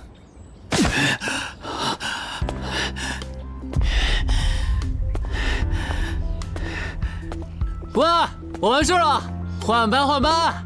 我和他的差距原来这么大吗？其实你枪练得不错，出手的那一下，就算是我年轻那会儿，也不见得能躲掉。别灰心，你只是运气不好，遇到了能阅读你下一步动向的特例。阅读下一步？展开来说就是，人在出招时破绽最大，能抓住这个瞬间的人，轻松就能无招胜有招。使用者必须要在对手出招前阅读到对方的下一步动作。有这份眼力的武术家呀，还在世的不超过5个人，所以你输得不远。陈海哥，你刚才那招叫啥？好酷啊！没想到一个没练过武的门外汉，竟然也能掌握这一招。他真的只是个普通的冒险者吗？陈海哥，你也太牛了吧！你是没看到败给你以后，长京川的臭屁男的脸色有多……臭屁男？长京川，我可以坐在这里吗？当然可以。其实，我原本是把你当做我的竞争对手的，但现在看来是我没眼力见了。以你的实力和潜力，东山这种小地方根本就留不下你。这不明摆着吗？坟场那种全球公认的 bug 级地下城都被陈海哥打通了，他肯定不会自降身份来跟咱抢下任东山市入口管理者的位子呀。说不定到那个时候，他已经是一手负责人了。喂，等一下，你说他以后能成为传说级冒险者，我不反对，但一手负责人，这俩人真吵啊！啊？你问我副职业怎么选？哎，对，我这不是6级了吗？之前探索地下城的时候，发现冒险者面板升级了，除了在用的职业以外，我还可以再激活一个副职业。但我不知道副职业该怎么选，所以来问问你。这个在主副职业常识课上会讲。不过你既然问了，那我就简单说下。一般来说，冒险者主职业分常见和隐藏2种。常见职业很多，进阶方法也大都搞清楚了。你的主职业要是常见的，去内网一搜就知道和哪个副职业最配了。那如果主职业是隐藏职业呢？果然，你是隐藏职业。隐藏职业因其获取难度，目前协会只掌握了个别职业的最优路径，其余的就只能凭感觉来了。啊？凭感觉？那如果选错了，后续不就完蛋了？谁也打不过了呀？不一定。毕竟常规职业冒险者，就算是成为传说，实力也只能排到中等偏下这样。如果你真是隐藏职业，只要没选和主职业互拖后腿的副职业，那上限就不会低。说起来，有一些隐藏职业，甚至不需要副职业就能直指传说，甚至还是上位传说。这样吗？不过这种，就算在隐藏职业里也是非常稀有的，就像8米的骑士。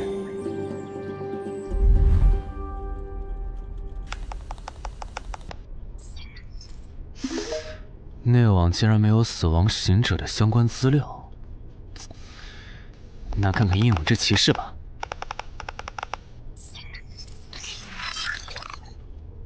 没想到我手痛坟场得到的转职道具，竟然在全球冒险者圈子里被无数人追逐。看他们的评论，这个转职徽章除了挑战难度高的离谱以外，没有别的缺点，而且挑战次数也没有限制。那么只要转职成功，就必然能成为上位传说。嘿嘿嘿。使用英勇之骑士试炼徽章。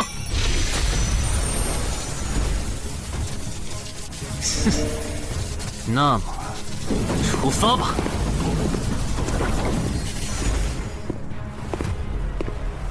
啊！不是吧？让我挑战他？啊！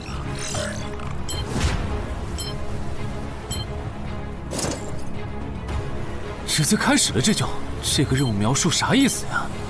是要撑过10分钟吗？还是用10分钟得到他的承认？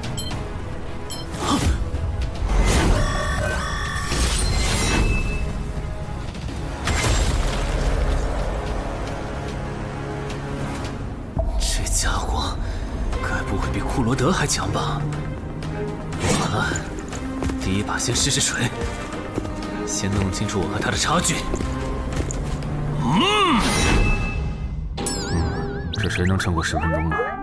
我这种配置都3分钟嗝屁，10级以下，我不信有人能完成试炼。感觉得换个能保命的称号，但那样感知就不够18点，没法开一步一杀的隐藏效果。这么搞下来，说不定输得更厉害。等等，我不是还有那个吗？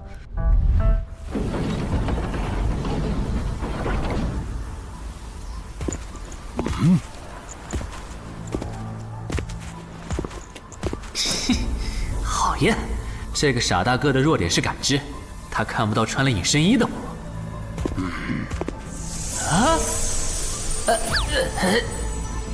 那是什么？丢！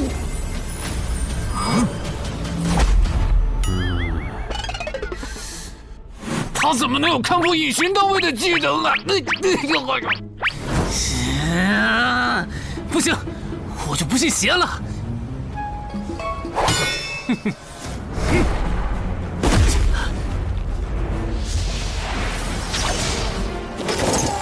完蛋！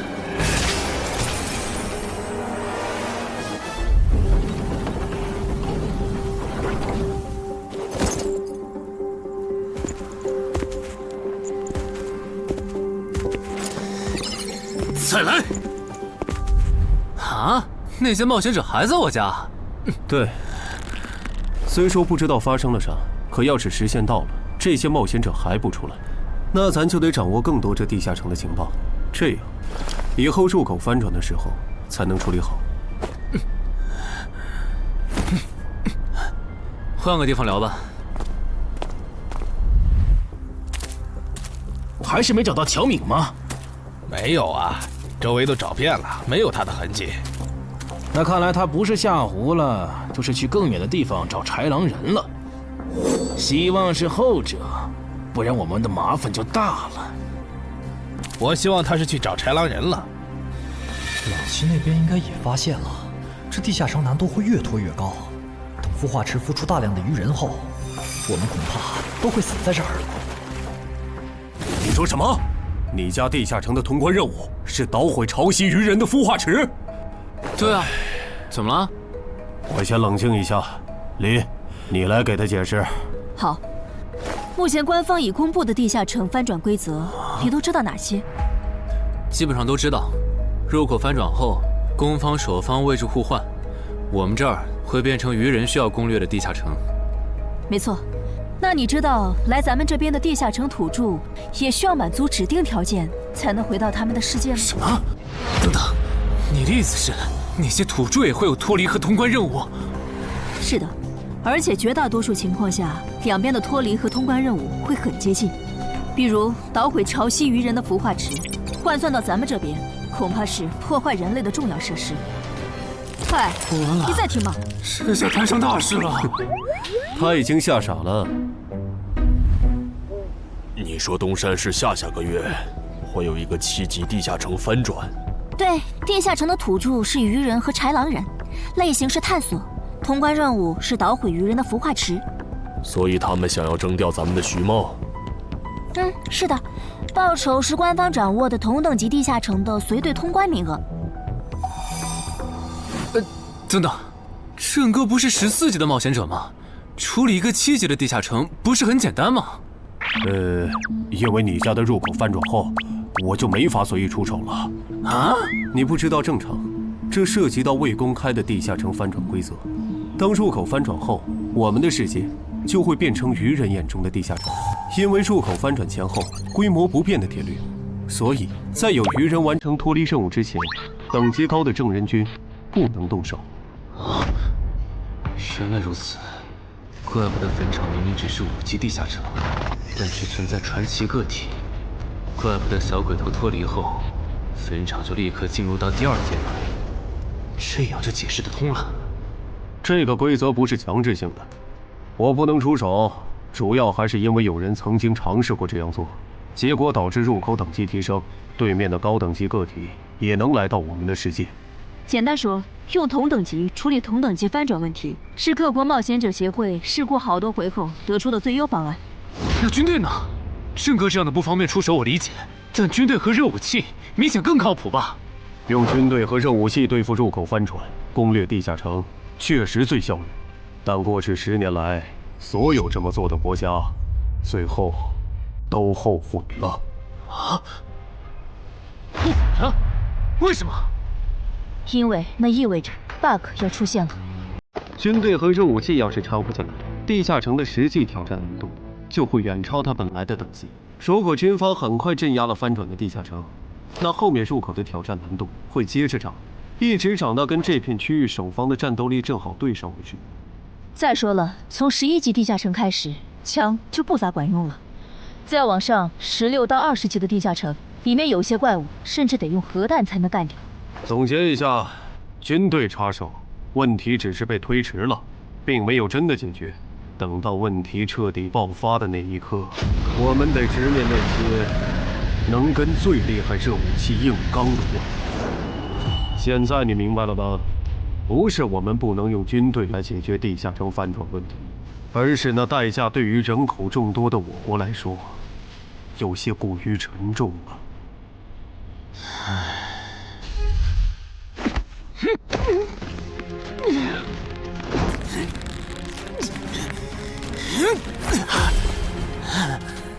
陈海哥这也太拼了吧！天天这么练，他身体遭得住吗？林姐没和你说吗？说什么？陈海家的地下城下个月要翻转了。什么？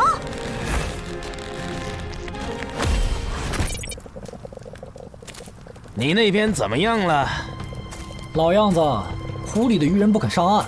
我猜这个地下城的 BOSS 已经察觉到我们被困了。正常发展的话，那些鱼人应该会在最后几天发起进攻吧？其他人呢？他们怎么看？都蛮乐观的。乔敏的失踪并没有引起他们的警觉。唉，那这下不好办了。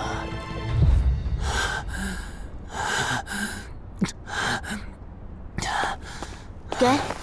啊？今天周4，你不用上学吗？上啊，谁让有些人闯祸，把地下城入口给搞翻转了呢？想上都上不了。应东山市入口管理人的要求，原定课程现在换成入口翻转规则普及课。因为本节课还有大量未准许披露给民间的内容，所以开讲前需要大家签署这份保密契约书。谁先来？我签完了，下一个谁来？给我吧。然后给我。那我收尾。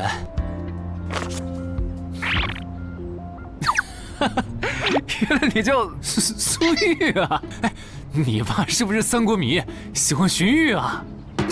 闭嘴，快点签！最后重复一遍，我接下来讲的内容，你们不可以透露给协会外的人。一旦违例，协会的档案师和守密人就会针对违反保密协议的人进行内部处罚。相信我，绝对会让你们后悔泄密的。下面开始正式上课。官方已公开的入口翻转规则，你们都看过吧？看过。好，那我就用东山市要翻转的7级愚人地下城做切入展开来讲。地下城翻转完后，入口还在老地方，东山市会出现对愚人来讲难度一样的7级人类地下城。在该区域内，你们将无法使用称号。为什么？目前学术界尚无定论，但主流观点是。这是基于守方有利现状做出的平衡性调整。其实很好理解，攻方愚人们初入城市，不了解地形，处于压倒性的劣势。要是这时候守方战斗力还不限制，攻方可就太吃亏了。有一个问题，还是用这个愚人地下城做例子。如果愚人来到我们的世界，那他们的实力会变强吗？在他们完成脱离或通关任务前，实力并不会有明显的提升。也就是说，愚人完成脱离任务后，因为有好处拿，就更想把通关任务也给完成了。这机制，不就是让人等死吗？我有一个问题，这次的入口翻转事件就不能用枪来解决吗？用枪的话，地下城难度会高得多。要是不想以后碰上更多入口翻转的事儿，就别想用枪解决问题。那找2个9到10级的大老堵门怎么样？来一个杀一个，这总行了吧？地下城入口翻转后，以入口为中心那一片，攻的一方占大便宜，守的一方在这地儿，称号没法用，职业带来的基础属性也没了。多找几个人呢？如果来5个9级堵门，应该就稳了吧？5打1的话，咱们经验更多，绝对是咱们这边优势更大。是，之前确实有人这么做过，而且效果也不错。但对攻方不利的地下城，也会因此变更为生存型。按照镜像法则，要是咱们守着的地下城变成生存型，这世上某个地方就会出现同样等级区间的生存型地下城入口，来和它平衡。比较典型的就是坟场和恐惧之墓。所以，至少在我们国家，现在是尽量避免这样做的。哎呀，好恶心啊！这里不允许，那里又有限制的。难道入口翻转，我们就只能安排附近居民撤离，然后一波接一波的处理跑来咱们这边的愚人吗？倒也不是，其实我们已经快找到可以快速解决地下城翻转事件的办法。哦，是什么？只要入侵我方世界的同批次地城土著里，有人被我们捕获，且在该地下城入口时间归零前，我们一直保住他的命，那就不会再有下一批次的入侵者。这次喊大家过来，是想和大家一起讨论我们最后几天的安全问题。能有啥安全问题？不就是个靠机制恶心人的7级地下城吗？要不是我的职业不适合水下作战，他早被我攻陷了。不懂就闭嘴，好好听。这个地下城没你想的那么简单。啊？搞得你好像很懂的样子。你懂你说呗，我洗耳恭听。没看这个地下城的名字和任务内容吗？摧毁潮汐愚人孵化池，这么明显的暗示你都没反应过来，我真是服了。要现在这样下去，到最后几天，活里的愚人能多到数不过来。如果他们的 BOSS 是团队增益型的，那某些不抱团的蠢货绝对死定了。你骂谁呢？所以召集我们过来，是要商讨最后几天愚人上岸时，咱们怎么自保吗？对。上个月我去粤省处理当地10级地下城翻转的事，知道了一些不能透露给民间的情报。官方察觉到翻转后的地下城有个对攻方有利的规则，以入口为圆心的特定范围里，守方的战力会被严重限制。所以我认为现在这个地下城作为守方的愚人们，应该也存在类似的规则。具体点呢？会限制到什么程度？以我们为例，愚人作为守方，我猜就算他们的 BOSS 是团队增益型，进入我们攻方有利的区域，这个增益效果也会被压制。称号不能有也就算了，连职业带来的基础属性加成也会被抵消吗？这限制未免也太大了吧！我原本还想着，如果称号不能用，就选一个感知加2的副职业，凑出一步一杀第2个效果，未来式的最低要求。但现在肯定没戏了。算了，到入口翻转前，我先用英勇之骑士来适应没有未来式的战斗吧，看看实力会折损多少。早啊，骑士。啊？不是吧？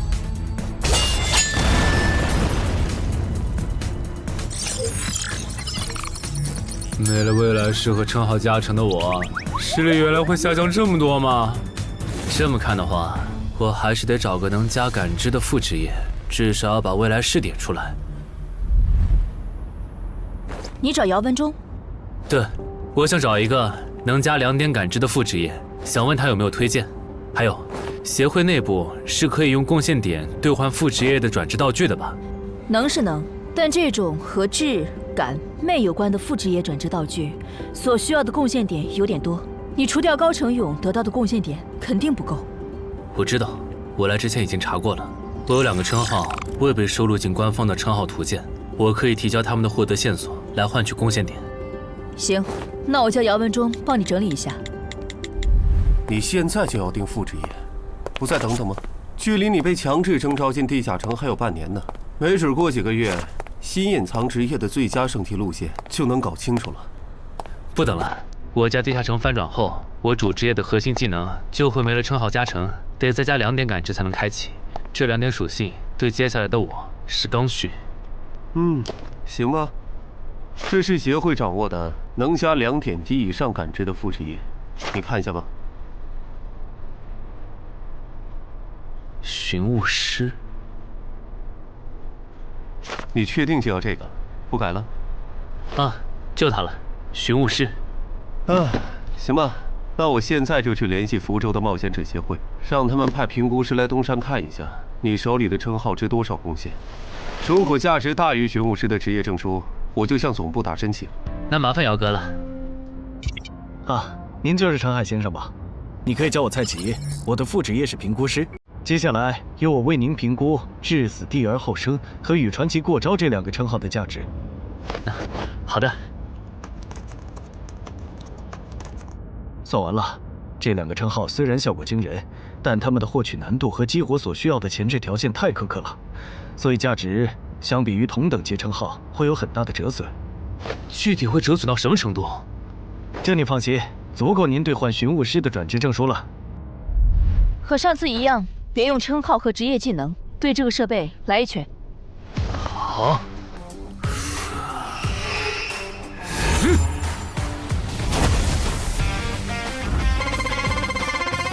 陈海哥的基础力量怎么只有13？我还以为他至少有14的。你别看他现在只有13，等他家愚人地下城翻转的时候，他保底能练到14，也有可能是15。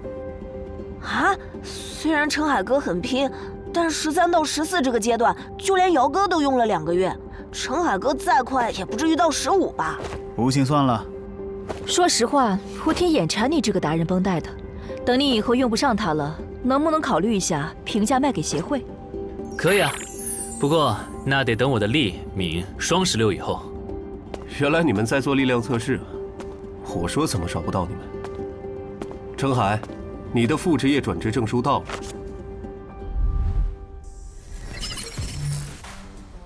这还用问？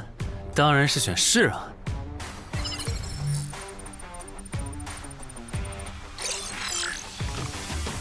等等，不会吧？不会吧？蒙对了，死亡行者的最佳搭配竟然是寻物师。我原以为死亡行者的效果1和效果2已经够超模了，没想到他的效果3更加离谱。考虑到大多数人靠锻炼得到的力米的极限数值是16至17，如果到达极限以后再去挑战这8项试炼的话，发了，这下发了！明天不，我现在就去健身房撸铁。以后只要练不死，就往死里练。至于英勇骑士那边，就暂时不去了。反正我现在也完不成那个转职任务。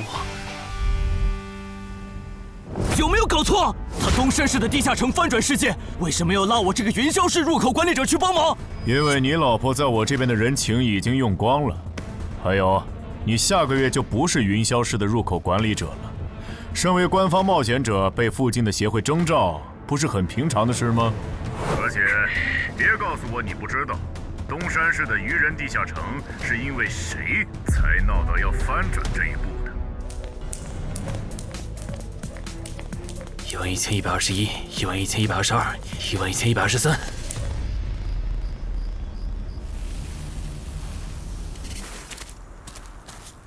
大家再坚持坚持，最后一天了，扛过去，咱们就能回家了。曼哈努斯大人，巢穴现在有守卫24只，精英鱼人69只，哨兵队长和士兵共800。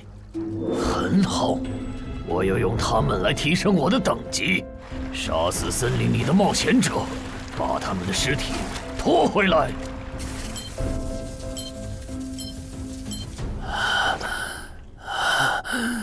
冒险者面板。你这人真怪，明明再过几个小时地下城就翻转了，你不养精蓄锐，却在这里做力量训练，临阵磨枪也没你这么磨的吧？其实这2个月，我一直都是这么练的。啊？倒是你，大晚上的不睡觉找我干什么？如果我说我的称号在催促我尽快离开这个城市，你信吗？什么？我有一个想法，如果那些鱼人真的会在最后几个小时上岸，我们要不要试着做掉他们的 BOSS？ 只要 BOSS 死了，剩下的鱼人就算数量再多，也不过是一群小喽啰。不是，你有毛病吧？明明已经说好了，大家守在出口，等任务时限到了就一起回去，你加什么戏啊？而且任务没完成，你杀 BOSS 也没奖励啊！不是我非要杀 BOSS， 是我问过王二了，我们没完成脱离任务，想搭地下城翻转的顺风车回家，是会占用翻转后地下城的挑战名额的。确实如此。那么，基于镜像原则，翻转后地下城的挑战人数上也会是15。如果最后几个小时，鱼人 BOSS 带着手下和咱们争夺这15个翻转名额的话，只要有4个鱼人比我们先冲出去，那我们之中就有人要永远留在这儿。等等，话不能这么说吧？万一那些鱼人最后没来呢？万一咱们守住了也成功撤离了呢？不，他们一定会来。我的副职业是塔罗牌占卜师，我刚刚给自己算了下，接下来的几个小时，我的运势是凶多吉少。真的？你啥时候知道的？2个小时前。我记得你这称号只能找出有威胁或敌意的人吧，不然高成勇那次你察觉到危险早就退了，这次你咋发现待在东山是有危险的？就因为那次我发现称号有预警盲区，所以才加入协会，想用称号线索换贡献点，在内网找点能补称号短板的奇物，要不然这次又要被你连累。等一下，什么叫又被我连累啊？果然，你和林姐一样，根本就没意识到你家地下城翻转后到底有多危险。啊！你再想一想，处于战场外的我，竟然触发了危险预警，这到底意味着什么？说明风险区的防线拦不住鱼人，他们的活动范围会扩张到整个东山市。对，然后我就倒霉了，因为协会肯定会强制拉我和常金川去阻拦那些鱼人，这就是为啥我的称号一直催我赶紧离开东山市。这些推测，你和姚哥、玲姐他们说过吗？说过，但他们认为那15个冒险者回不来，最后能从你家走出来的鱼人也不会超过15只。鱼人单体作战能力不强，就算突破防线，有10级的陈华宫和吴龙也能快速抓捕他们。你信他们还是信我？信他们的话，我就拉着我爸妈去隔壁云霄市躲几天了。我是想信你，但光凭咱们俩又能做什么？毕竟在你预见的未来，连10级的冒险者都失手了。不，我们能做很多。有我预警，再加上你的隐身衣，咱们先去收拾那些弱小又落单的鱼人，把鱼人对咱们世界的破坏降到最低。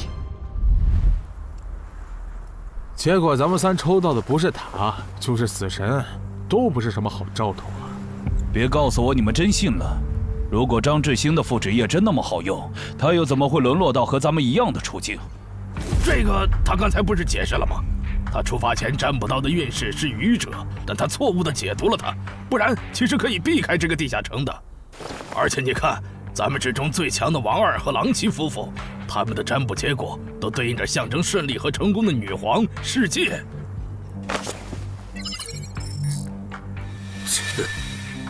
我抽到的牌和你一样，也就是说，如果我保持现状，最后下场也会和你差不多，对吧？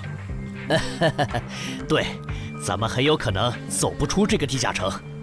那你再占卜一下，如果按我的计划，大家合力干掉 BOSS， 把剩下的鱼人赶回湖里，我的运势会不会好转？行，等一下，先别占卜。你的计划还有完善的空间。这地下城里的鱼人现在估计已经繁殖到好几百甚至上千了。如果他们的 BOSS 是团队增益型的，那我们和他们贸然开战，绝对会死很多人。所以你的意思是，咱们干脆什么也不做，就在这儿等他们打过来喽？也对，反正你们俩抽到的都是安全牌。不，你理解错了。我的意思是，普通 BOSS 按你说的来，团队增益型 BOSS 就得先引走大部分鱼人，再集中精锐力量斩掉 BOSS。前期侦查、辨别 BOSS 和发射信号弹也得有人做。侦查部分最好由我来负责，我有潜行技能。没问题，这样就可以提前确认 BOSS 的类型，然后按照事先准备的预案来执行了。感觉朗奇的方案要更可靠些，我按他说的占卜吧。可以。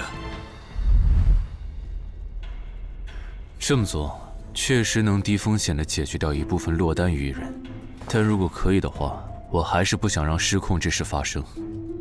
我打算再劝一下姚哥，但这需要你配合。